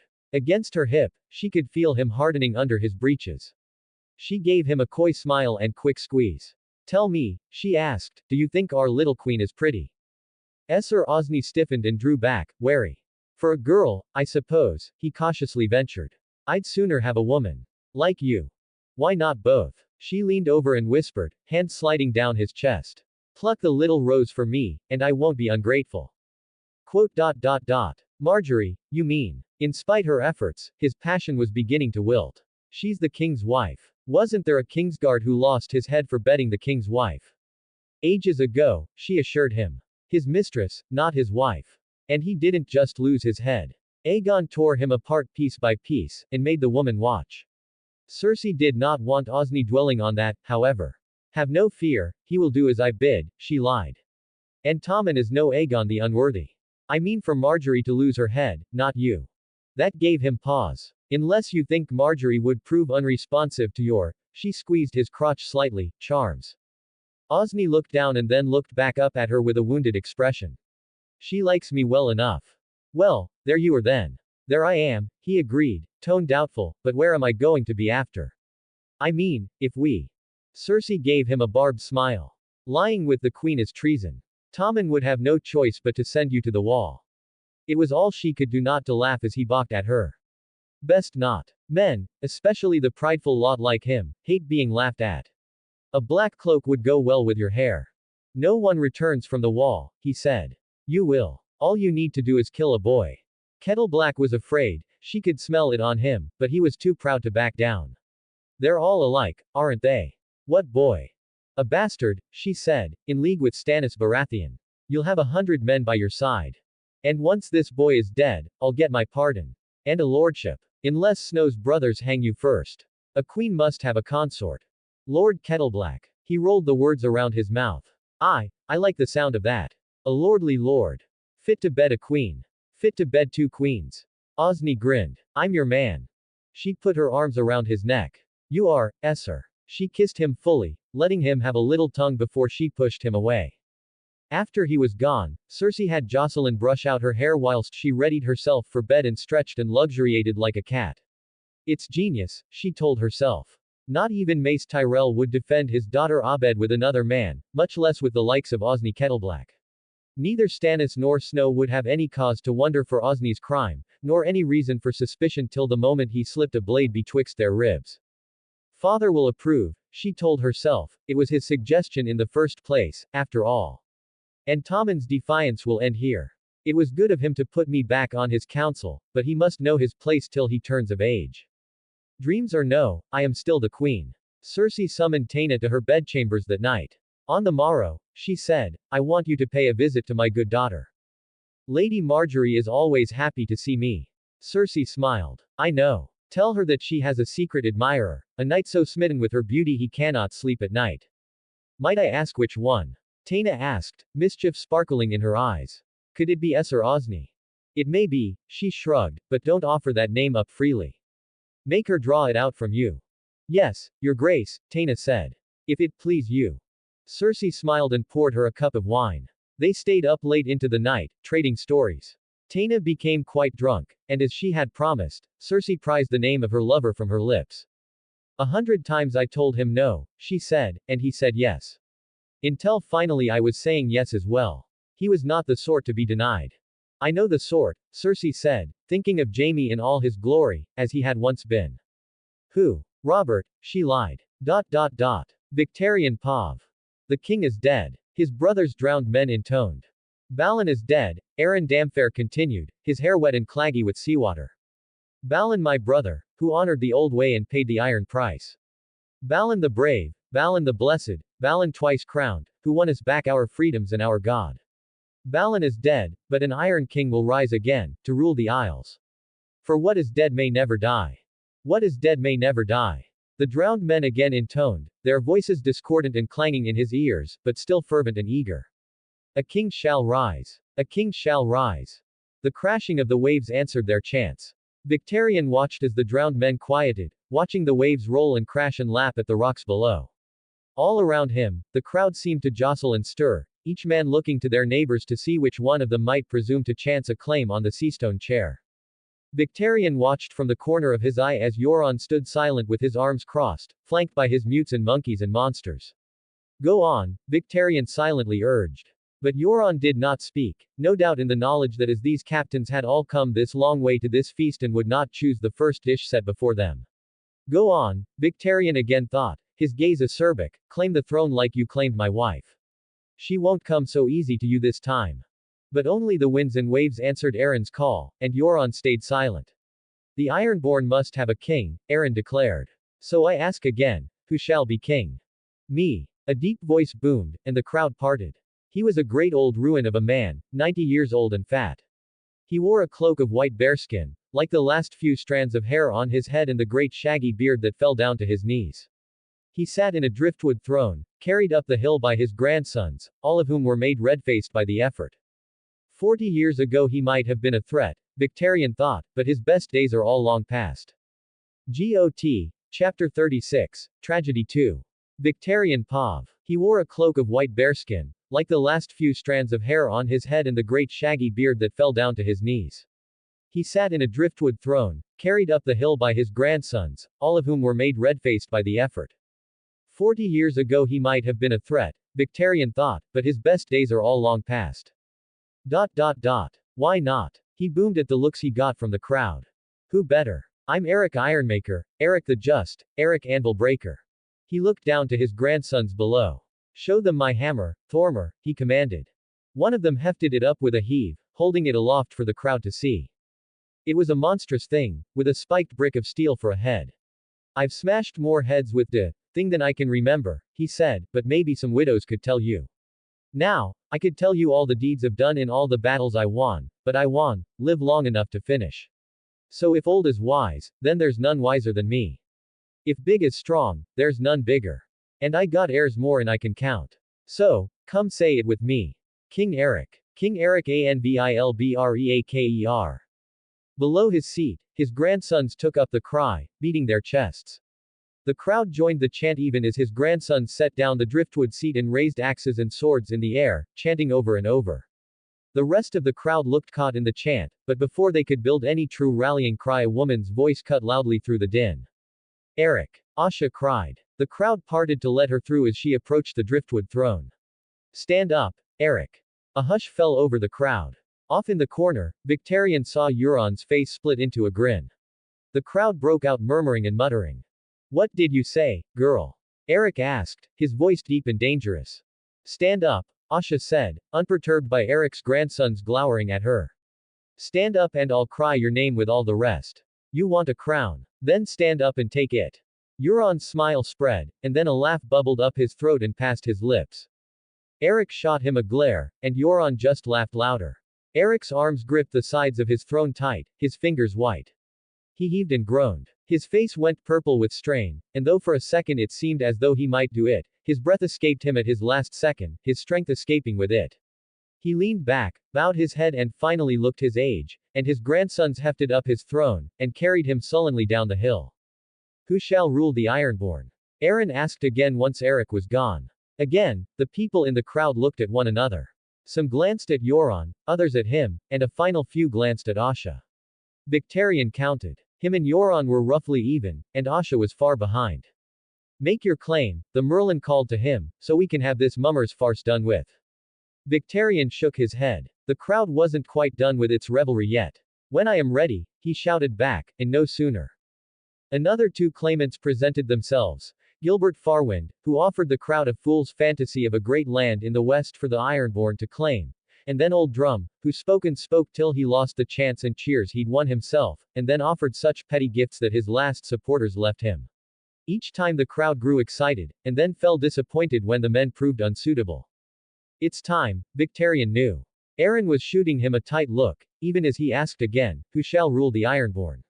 Who shall be king over us? Victarion nodded to Aaron for his introduction. 9 sons sprung from the loins of Lord Quellan Greyjoy. But one was mightier than the rest, and knows no fear. The captains all parted before him as Victarion shook himself and began his climb to the top of the hill. Bless me, brother, he said when he reached the top. He knelt and bowed his head before the glory of the drowned god, watching his waves. Aaron pulled his waterskin from the folds of his robes and poured the salty brine of seawater atop his head. What is dead may never die, Aaron intoned, but rises again, harder and stronger. When Victarion stood, his champions all arrayed themselves before him. One man unfurled the Greyjoy banner. You all know me, Victarion began, I flicking to Euron to watch for any disruptions. If you want sweet words, go elsewhere. If you want heads smashed, you're in the right place. I have no great tongue, but I have this here axe. With it, I was a loyal brother, Victarion said.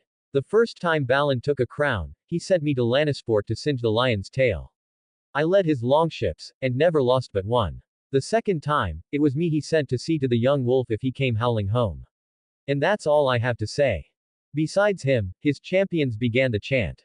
Victarion! Victarion! King Victarion! They flung open the chests, stuffed to the gills with gold and silver and gemstones, quite literally a king's ransom. The captains in the crowd scrambled to seize as much as they could, taking up the chant as they did so. Victarion! Victarion! King Victarion!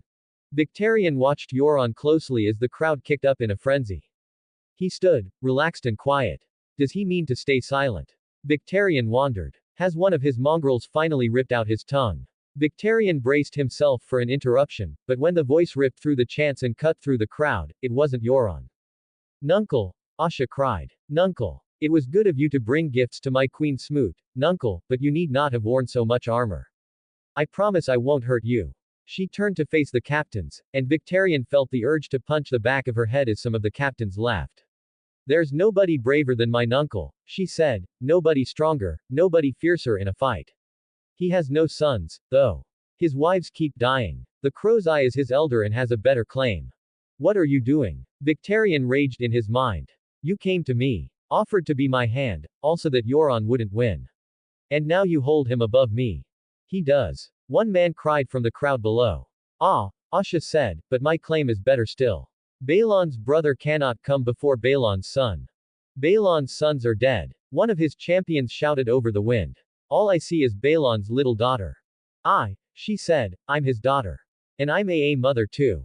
She pulled a dirk from under her jerkin, tucked between her breasts.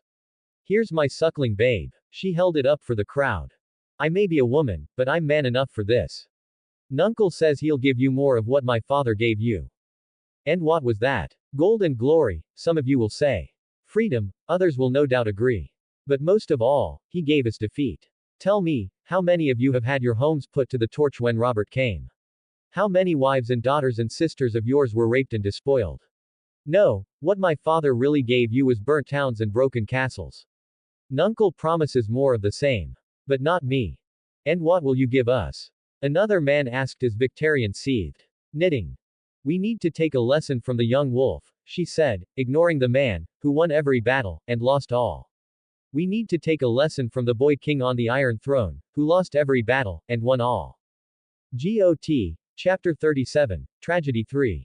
We need to take a lesson from the young wolf, she said, ignoring the man, who won every battle, and lost all.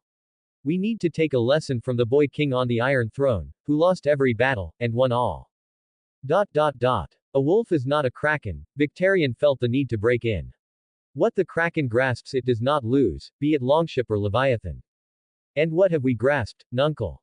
Asha asked. The north. We have Winterfell, and Moat Cailin and Deepwood Motte and Torrens Square, but that is all leagues and leagues away. What do we really have to show for it? She waved, and the men of the Black Wind pushed forwards, heavy oaken chests on their shoulders that they set down before Asha. I give you the wealth of Stony Shore, Asha said as she flipped open one chest. I give you the riches of Deepwood, the wealth of Moat Cailin, and lastly, the gold of Winterfell. Your sons and brothers all died for this. And if you'd keep trading their lives for turnips, then by all means, keep shouting my nuncle's name. And what would you offer us? The crowd seemed to ask with one man. Peace, Asha said, reaching again under her jerkin and withdrawing a little bundle of paper from between her breasts. Land. Victory. I'll give you the stepstones and the disputed lands and the Orange Shore in Volantis and Mur and Pentos and Norvos. Enough stones for every man to build his own keep, and enough land to shame even King Harwin Hardhand and Harren the Black. Land even further away than the north, Victarion noted. Which is where this comes in, she said, brandishing the paper like a blade. For on this page is an offer of peace from the Iron Throne. Peace, independence, and the return of the old way. Support for our new endeavors, not on the shores of Westeros, but in Essos. Where we can raid and reave and rape and pillage to our heart's content without ever having to worry about the Iron Throne. Victarion scoffed. I'm not afraid of a little boy, he said. I'll show the boy king where he can put his peace. Nor am I, Asha said. But we all know what happened when Robert brought the full might of his muster against us. And it isn't the boy king the first worry about, it's his grandfather. What will the old lion do, I wonder, if we fight him and we lose? That stilled the crowd a little, and Victarion felt himself scowling. He searched his mind for the answer, and came up empty. Even here, Tywin Lannister was feared and respected. He showed no mercy. And the boy king was yet so young. He wouldn't have had the wherewithal to send such an offer. No, that letter had to be from the old lion's own hand. And what then? The south was just so much bigger than the north. Another war would inevitably mean another loss. Your choice is simple. Asha continued. Crown me, for victory and peace and endless plunder. Or crown my uncle, for more war and more defeat. What will you have, Ironman? Victory! Shouted Roderick Harlaw, his hands cupped over his mouth. Asha! Asha! Queen Asha! Others in the crowd joined his chant, stamping their feet and shaking their fists. Victarion couldn't believe his eyes. They were all shouting for her, for a woman. If only she had showed him that letter earlier, he would have taken her as his hand. If she had offered more than just false help and promises, I would have accepted. The Iron Throne offers us our independence, and you keep it from me. Victarion almost struggled to believe it. If only she had told me the truth. But she hadn't, and now some looked to be refusing to join her chant. No Craven's peace. One of his champions shouted over the crowd. The chants of Victarion, Victarion, King Victarion, continued where they had left off. A fight looked to be brewing as the two sides shouted ever louder over one another, building to a confrontation. One man threw something at Asha's head, and she had to duck out the way. Victarion made no move to calm the crowd. Asha had asked for this when she'd lied. But then, sharp as a knife, a shrill horn cut through the clamor. It was one of Euron's mongrels with his mouth to the horn. It blew again, terrible and rattling with a high wailing shriek that threatened to make Victarion's ears bleed. If he doesn't stop soon, Victarion thought, I'll go up there and smash his head in with that horn, Kingsmoot or not. It took a few moments longer, but eventually the shrill wail of the horn fell silent. Ironman, said Euron, climbing up the hill to join him and Asha.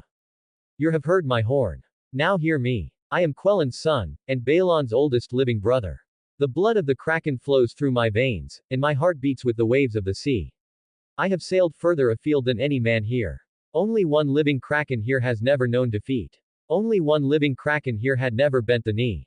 Only one has sailed as far as the shadow of a shy, and gazed at wonders and terrors beyond imagining. If you like the shadows so much, Asha foolishly interrupted, you should go join them. My little brother would continue Balon's war. Euron pressed on, ignoring Asha, and try and claim the north. My sweet, foolish niece would give us peace with a blade to our necks. Asha prefers a false victory to a true defeat. Victarion wants a kingdom, but will take a few clods of earth. With me, you shall have more. I offer a true victory and a true kingdom. We are the Ironborn, and we are conquerors. My brother would have you content with the cold north, my niece with a fantasy as mad as the land beyond the sunset sea. But I will give you Lannisport, Highgarden, Aldtown, the Arbor. We will take the Riverlands, the Reach, the Westerlands, the North, the Vale, the Stormlands, the Crowlands and Dorne. Together, we will take all of Westeros. For the glory of the drowned god. Crow's Eye, Asha called with admonishment in her tone, did you leave your wits in a shy? How can we hold the Seven Kingdoms if we cannot even hold the North? It has been done before, Euron said. Did Balin never teach his darling daughter the ways of war? Did he never teach you about Aegon the Conqueror? Aegon. Victarion asked. Aegon had dragons. Yes, Asha nodded, and I see no dragons here.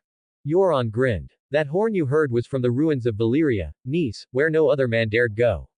You heard its call, felt its power. It is a dragon horn, made from bands of red gold and Valyrian steel engraved with enchantments. The dragon lords of Valyria sounded such horns before the doom. With this horn, Ironmen, I can bind dragons to my will. Asha laughed. But there are no more dragons, she said. A horn to bind goats would be of more use. Euron's smiling eye glinted in the moonlight. Victarion felt a pit of dread open in the bottom of his gut as he saw that eye.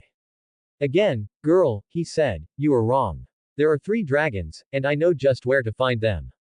GOT, Chapter 38, Arya I. Arya Pav. Each night before sleep, Arya muttered her prayer into her pillow.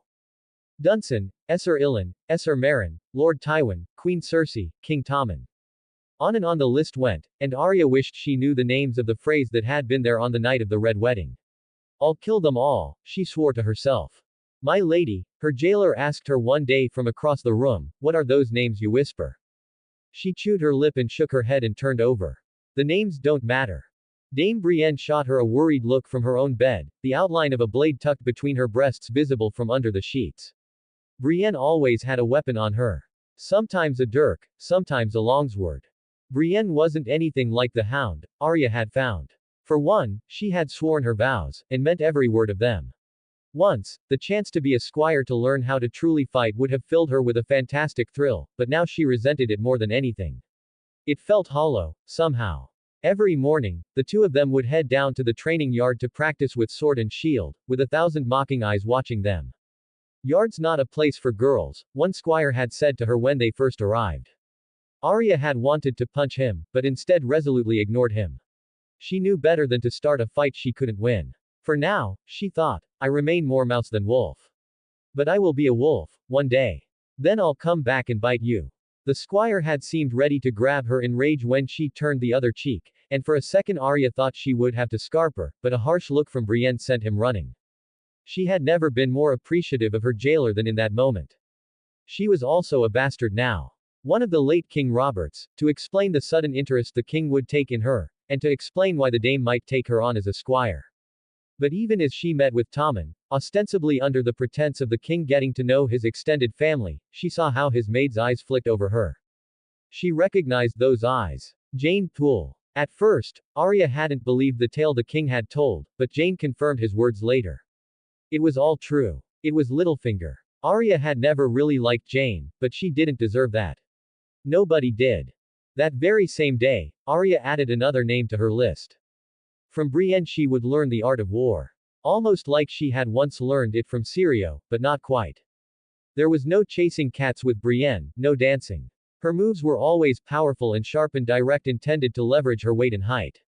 But Arya did not have much weight to leverage, and so when she could find the privacy, she would practice her needlework. And though her duties as a squire kept her busy most of the day, she dueled against her shadow in the light of the evening sun, even as she got the telltale crawl under her skin that told her someone was watching. Needle sliced through the air with a deadly accuracy. The blade sang for blood with every swing. The king had given her John's gift back. A gesture of intent, he said it was.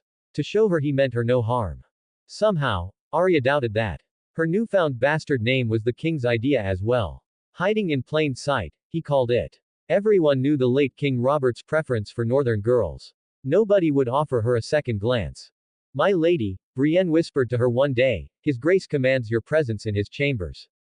Arya had wanted to object, wanted to make threats, but all she ultimately did was sigh and nod and follow along.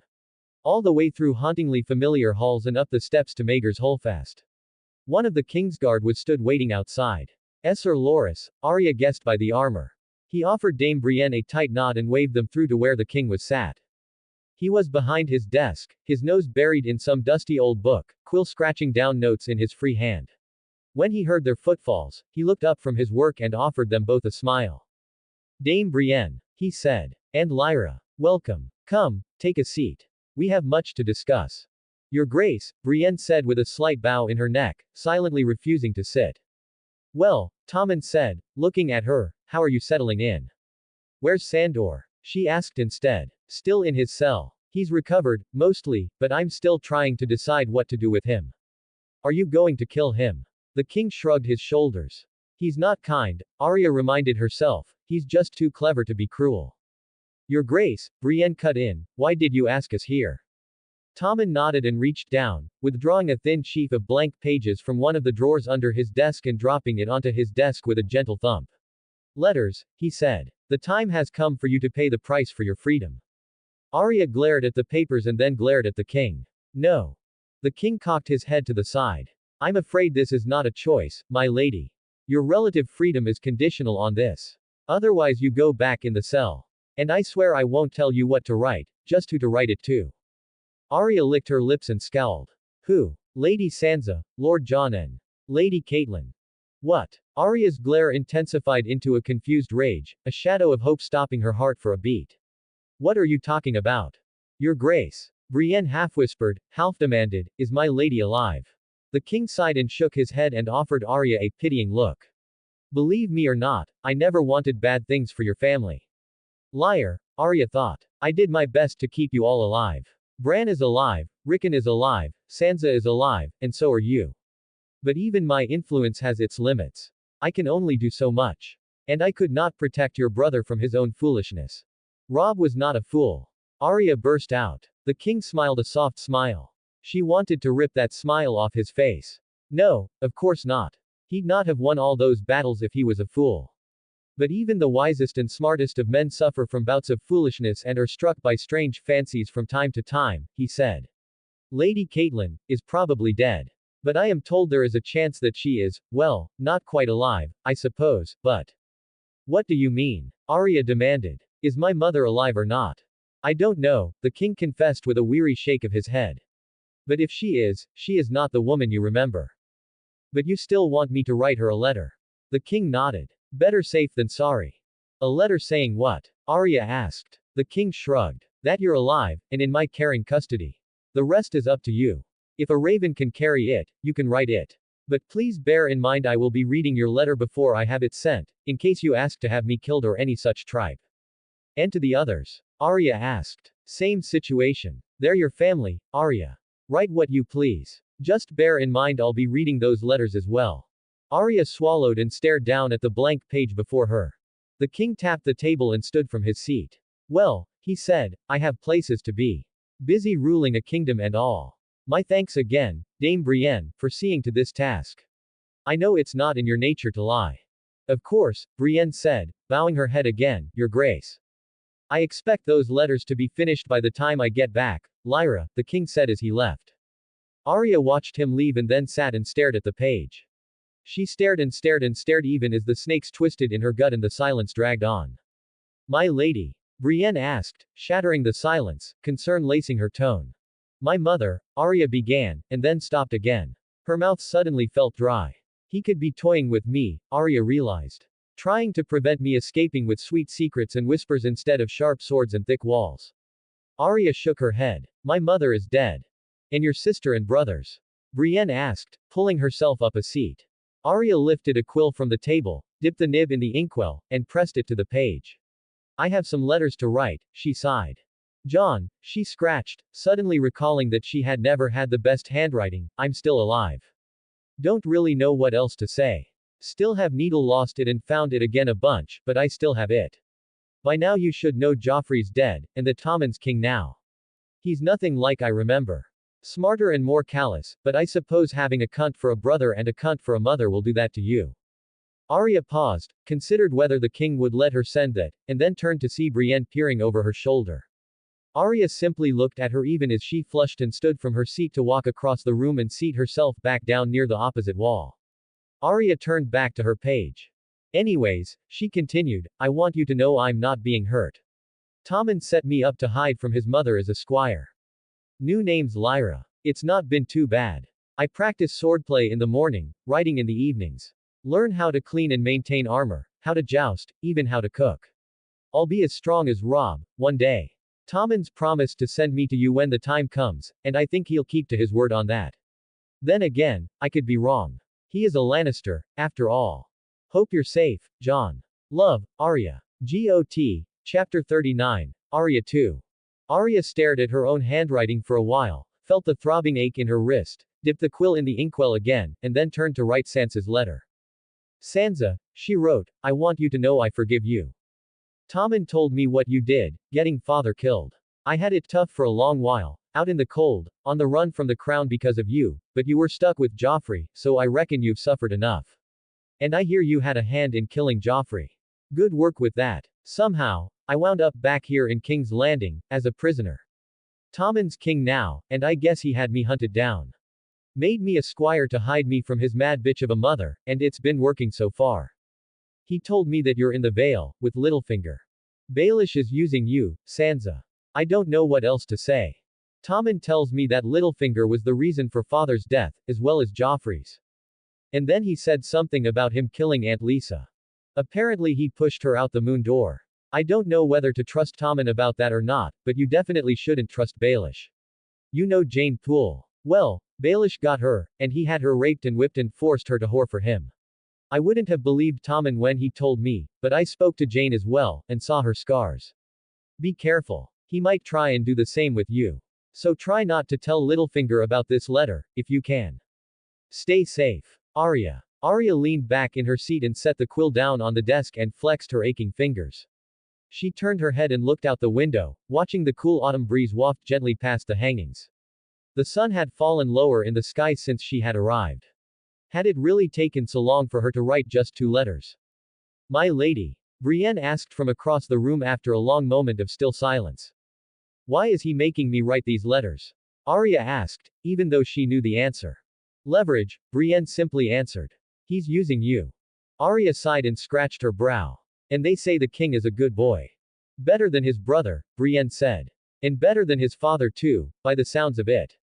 There is that, Arya admitted. Jane Poole, she suddenly said. Do you know her? Brienne frowned. The name is unfamiliar to me, my lady. She was Sansa's attendant, when we first came down south. The daughter of the steward at Winterfell. Now, she's Tommen's maidservant. I've seen her, Brienne said nodding, eyes busy with thought. Didn't think much of her, but. She was raped, Arya abruptly said. The girl's only a couple years older than me, and though I never really liked her, I knew her well enough. They beat her, whipped her, and raped her bloody. I spoke with her a few days back. She's like an entirely different kind of girl now. Broken. Guarded. But when I ask about Tommen, her eyes light up like they used to when she talked about the boys she liked. She only has praises to sing for her beloved King Tommen. Says he held her when she cried, treated her kindly, rescued her. She's fallen for him. Brienne's eyes met hers, even as she shifted her weight uncomfortably in her seat at the mention of rape. I hate him, Arya confessed. Tommen. For dragging me back here. But I see Jane, and I keep thinking to myself, that could have been me. And no matter what else, Tommen showed her mercy when nobody else would. Arya still reckoned it was more cynical than that. Keeping Jane close meant keeping some other unknown woman away, and making her love him reduced the chances of a betrayal. Especially when Jane followed him about like a lost puppy. What are you saying, my lady? Brienne asked. Arya held up the blank page for Brienne to see. This letter to my mother, she said. Is he trying to torture me, do you think, or is he telling the truth? Brienne furrowed her brow in thought. I think he's telling the truth, she said after a long moment. I've never known his grace to lie to me, my lady. He's lying to everyone about me, Arya countered. To keep you safe, my lady. Arya hummed and set the page back on the table and picked up the feather quill again. As she dipped it into the inkwell she gripped it so tight her fingers went white, and her hand trembled as she pressed the tip to the paper and began to write. Mother. John Pav. John read the letter over and over till the letters began to blur together. Arya. No. He refused to believe it. Tommen was lying. He had to be lying. He had yet to offer proof, and words were only wind, after all. John had wanted to burn the parchment then and there, toss it into the hearth, but instead he sat in his chair and sipped from a flagon of ale. He read Tommen's letters in silence for the umpteenth time, awaiting Sam. Corn. The raven crowed in the corner. Corn. Corn. A clever bird, John had learned. An old friend to the old bear, not that it had stopped its beak from gnawing Mormont's face off when he finally died. Fairweather friends, John thought grimly. That's all they were. Fairweather friends. The kind that would turn and run at first opportunity. His own men had proven difficult enough to deal with, but Stannis. And now he had another king to please. Tommen's claims of sending aid rang true, ravens running back and forth between Eastwatch and the wall keeping John informed of the goings-on. Ships laden with food and leather and even men in irons were arriving at Eastwatch, offloading their cargoes. The men arrived to Castle Black downcast and angry, but the training yard had never been busier, and the watch was slowly regaining its strength. Day after day, the men came from the east. Kingslanders, mostly. New recruits. New prisoners. New brothers. It was everything John had asked for, but he would be a liar if he did not say it set him on edge. What demands will the Iron Throne make? He wondered. Already, men were talking in the common room. A fight had threatened to break out once, between one of Stannis's retainers and John's own black brothers. It had not gone further than open bluster and chest beating, but even that seemed like treacherous territory. But finally, after months, the hungry looks on his men's faces were starting to fade. John had anticipated a hard rule, but slowly increasing the rations had silenced most dissent. Only Janos Slint remained, and his little band of men. They would always remain. Janos thought himself too big to take orders from a bastard.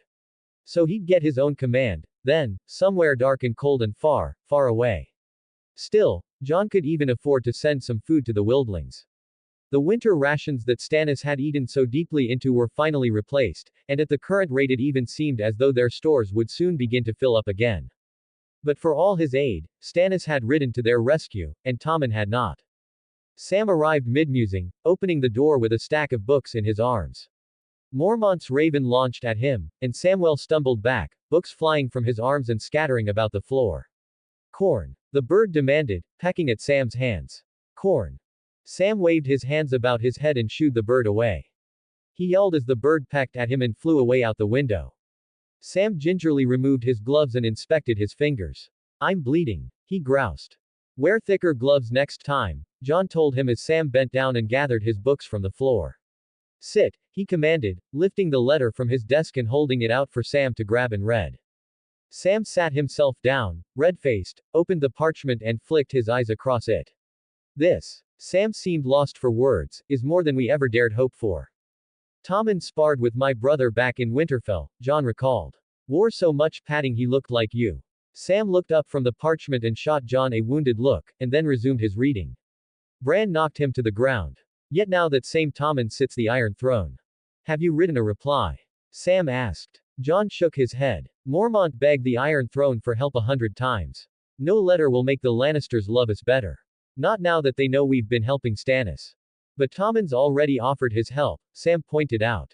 The ships, the men, the food. That's all him. I'm more concerned with Tywin than Tommen, John said, rising suddenly from his seat, restless, and slamming the shutters closed against the howling winter winds. Why would they help us now? They never did before.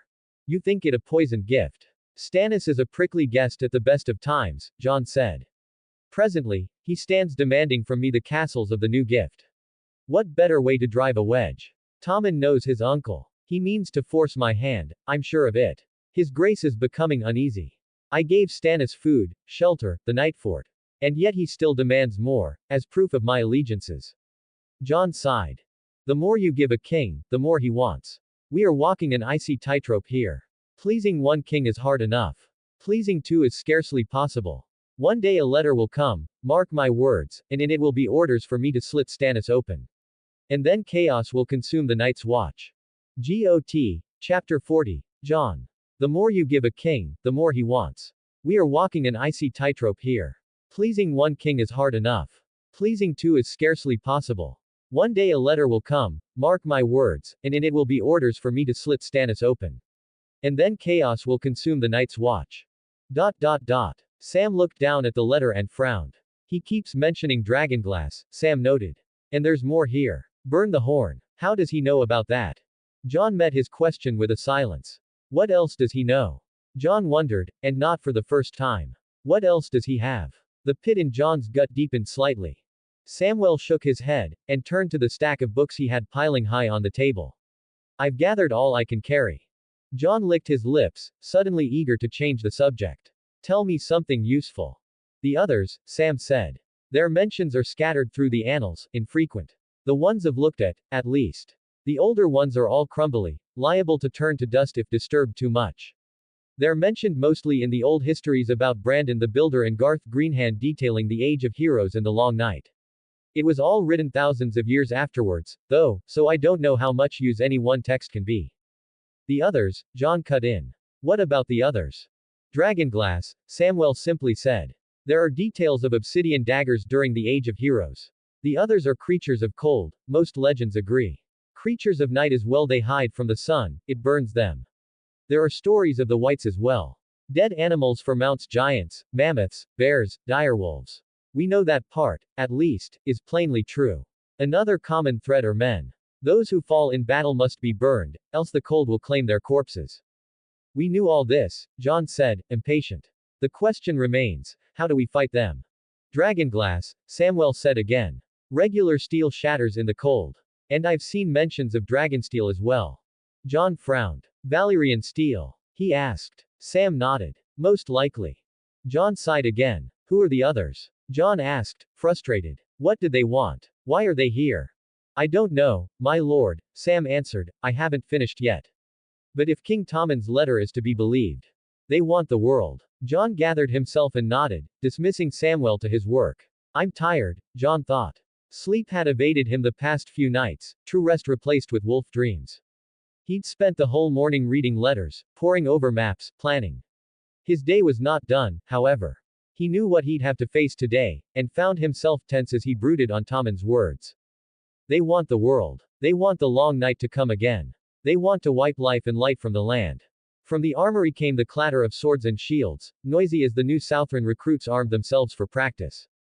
He could hear Alizer's voice barking as he walked, telling them to be quicker about it. His guardsmen's boots thumped on the stone behind him as he glanced at the yard. He hated having guards, hated the necessity of it all. This castle had once been his to move about as he pleased. Yet somehow, in gaining power he'd lost freedom. Wandering eyes followed him everywhere he went. Castle Black seemed a bleak place in the pale, overcast light. The Lord Commander's tower was still a shell, the common hall a blackened pile of cinders, and the whole place seemed like a strong gust of wind might blow it over, though it had looked like that for years now. The wall loomed in the distance, silver ice glimmering and weeping cold tears in the low light. Scaffolds rose near the base, building the steps he'd ordered. The winch was no longer enough. And then there was the king's tower. The black and gold standard of the crowned stag hung from the roof and flapped with the icy winds, occasionally cracking against the stone. Two guardsmen stood flanking the door, shivering on the steps, hands tucked under their arms and spears nestled in the crooks of their elbows. Their breaths emerged from between their purple lips in clouds of mist. Jon moved between them, and began the long climb up the winding steps. They want the world. Tommen's words haunted him like a shadow. Jon prayed he wasn't speaking the truth. But if he is, a traitorous part of his mind said, then what else does he say? Arya. Jon listened to his steps echo off the stone walls as he climbed. Stannis, and his Red Witch, would be awaiting him at the top. Could she see it, in her flames? She certainly had that air about her, that kind of air that spoke of the arcane and dark and terrible. If Ygritte had been kissed by fire, then the Red Witch was fire, her hair the color of blood. She always wore that same ruby choker around her neck. Outside Stannis's solar, a few more guards were stood waiting. When Jon reached the top of the steps, he wordlessly undid his belt and handed his blades and other weapons reluctantly to them to keep safe. If he dared march in with a weapon, they'd cut him down, Lord Commander or no. It was pointless to resist such a request. Inside, the solar was warm. The rest of the castle had caught the winter chill, but Stannis's rooms were always warm, almost sweltering under his furs. The work of the Red Witch. Stannis himself was stood by an old wooden table, hastily repaired, with a worn and tattered map of Westeros laid out on top. It wanted to curl up, Jon could tell, the edges making ears, held down by a heavy candle in his grace's hand. Jon kneeled, lowering himself in supplication. Stannis rarely had patience for such formalities, but with Tommen's reach growing at the wall, Jon figured he might accept the gesture as assurance. 20 ravens sent out, the king grumbled, yet we get naught but silence. Are the Karstarks the only men with honor in the north? Fealty is the duty every lord owes to their king. Yet your father's bannermen all turn their backs on me. The Karstarks have no other choice, Jon wanted to say as he stood. They'd betrayed Robb and killed the little lions. Jon shuddered to think what men like Roose Bolton or Tywin Lannister would do to Lord Arnulf. Stannis Baratheon must have seemed a far safer choice by comparison. But that bitter truth would only anger Stannis. Jon bowed his head, glancing at the map, and offered a more diplomatic response. These are troubled times, your grace. Even men of honor will wonder where their loyalties should lie. Stannis shot Jon a pointed look. I am beginning to think you are one of these men, Stannis said with narrowed eyes. Or have you forgotten that of all the kings you beseeched for aid, I was the only one who came and answered your call? I remember, Jon insisted. Yet you lap the Lannisters' milk, he spat. Desperate times call for desperate measures, Jon said. And the wall takes no side in any war in Westeros. You know this. Stannis' eyes flashed with dangerous fury. Without Longclaw bouncing against his leg, Jon suddenly felt naked. Does my aid mean nothing to you? It means a great deal, Jon objected. Then give me the castles. Jon shook his head and braced himself. They are not mine to give, he said. You ask too much. I have already ceded you the Nightfort. I asked you to be a lord of Winterfell and a Stark, Stannis said, voice thickening with spite. I am not asking now. I need these castles. There are 19 of them, and only 3 are manned. What does it cost you to say yes? I merely mean to man them. You mean to hand them to your banners as gifts, Jon thought. Those castles belong to the Watch, sire. And men of the Watch will man them. We are already preparing to send some men out to garrison Greegard. Others will soon follow. Stannis scowled. As for Winterfell, it belongs to my sister Sansa. You mean Lady Lannister, Stannis said. Are you so eager to see the imp sit your father's seat? Not while I draw breath, Lord Snow. Jon clenched his teeth, and then with a silent breath unclenched them. Why did Stannis rankle him so? She is Lady Lannister no more, Jon said. She has fled King's Landing, and remains yet a maiden. Tommen has annulled the marriage, apparently, as they never consummated. The imp apparently was unwilling to rape her. Ha! Stannis let out a rare breath of laughter. Never a more lust-filled or shameful creature have I ever met than the imp. A likely story. Tommen lies. Jon knew better than to press the point. He pursed his lips and kept his peace. Stannis tapped the table, fingers beating a drumbeat into the wood, on the part of the map where the new gift lay. Your Grace, Jon said, his voice cold in spite its courtesy, I have offered you all the aid I can. I have lent you hay for your horses and food and shelter for your men at dire cost to our winter's stores, I might add. I have given you the Nightfort and agreed in spite of stiff resistance from my sworn brothers to let you settle the wildlings on the gift. I cannot give you more. Stannis scowled again even as his eyes narrowed with suspicion. Cannot, he said, or will not. I offered you a name, Snow, and you spurned me. What did the bastard boy on the Iron Throne offer you? Arya. Nothing but his aid, Jon lied, his gut twisting with guilt. Stannis's hand strayed to his sword hilt. Just who do you think you are?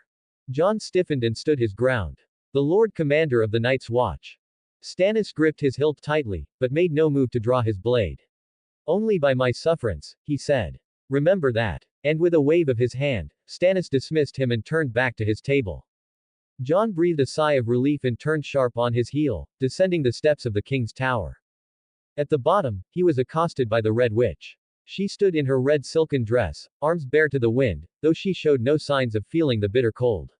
The true queen, Jon thought. Stannis had left his real wife to suffer in Eastwatch alone. Jon pulled his furs tighter over his shoulders, his breath emerging from his lips as moist mist. Night was beginning to fall, the moon sitting level in the sky with the shadow of the sun. You might want more than that, Jon said as he walked. Winds rising. I have my faith to warm me, Melisandre said. They want the world. I wish I could say the same, Jon replied. Tommen's letter had cast his whole world into doubt. The Lannisters had killed his family, slaughtered Robb and Catelyn. They'd killed his father. The Lannisters had lied time and again. They want to wipe life and light from the land. Tommen never did any of that, Jon reminded himself. He never lied. So why should he be lying about Arya? Jon sighed. The Lannisters or the others. My choice is between the lesser of two evils. Melisandre laughed. You lie, she noted, but not with ill intent. Jon shot her a sidey yet glance and kept on walking. I can see through stone, she said. You think I can't see through snow? The Lord of Light guides me to the truth. Are your fires never wrong? Jon asked. Never, she insisted. Though we priests are mortal and sometimes err, susceptible to misinterpretation and mistakes. Jon could feel the heat radiating from her as she drew nearer to him. No matter what tricks she used, there was true power there, somewhere. What do your flames show you of Tommen? Melisandre blinked, a flash of genuine confusion crossing her visage. R'hllor sends us what visions he will, she said after a moment. We can look, but we may not always see. And Tommen, it seems, is not one for flames. He remains beneath a shroud. Her lips curled from a sour look to a smile. But I have seen you, Jon Snow. Oh. And what did you see? I have seen your wall, the Red Woman began. Battered by winds and rocks and ice and fire. I have seen you blown by the gale, hard-pressed, hemmed in by your enemies and pushed to a bitter fate. But I see a few friends as well, if you choose to have them. Friends? Jon asked. Arya was my friend, he thought. You mean Stannis? He is growing fond of you, Melisandre assured him. I can tell, Jon said, a tad incredulous. He only threatened me twice. I meant me, she demurred.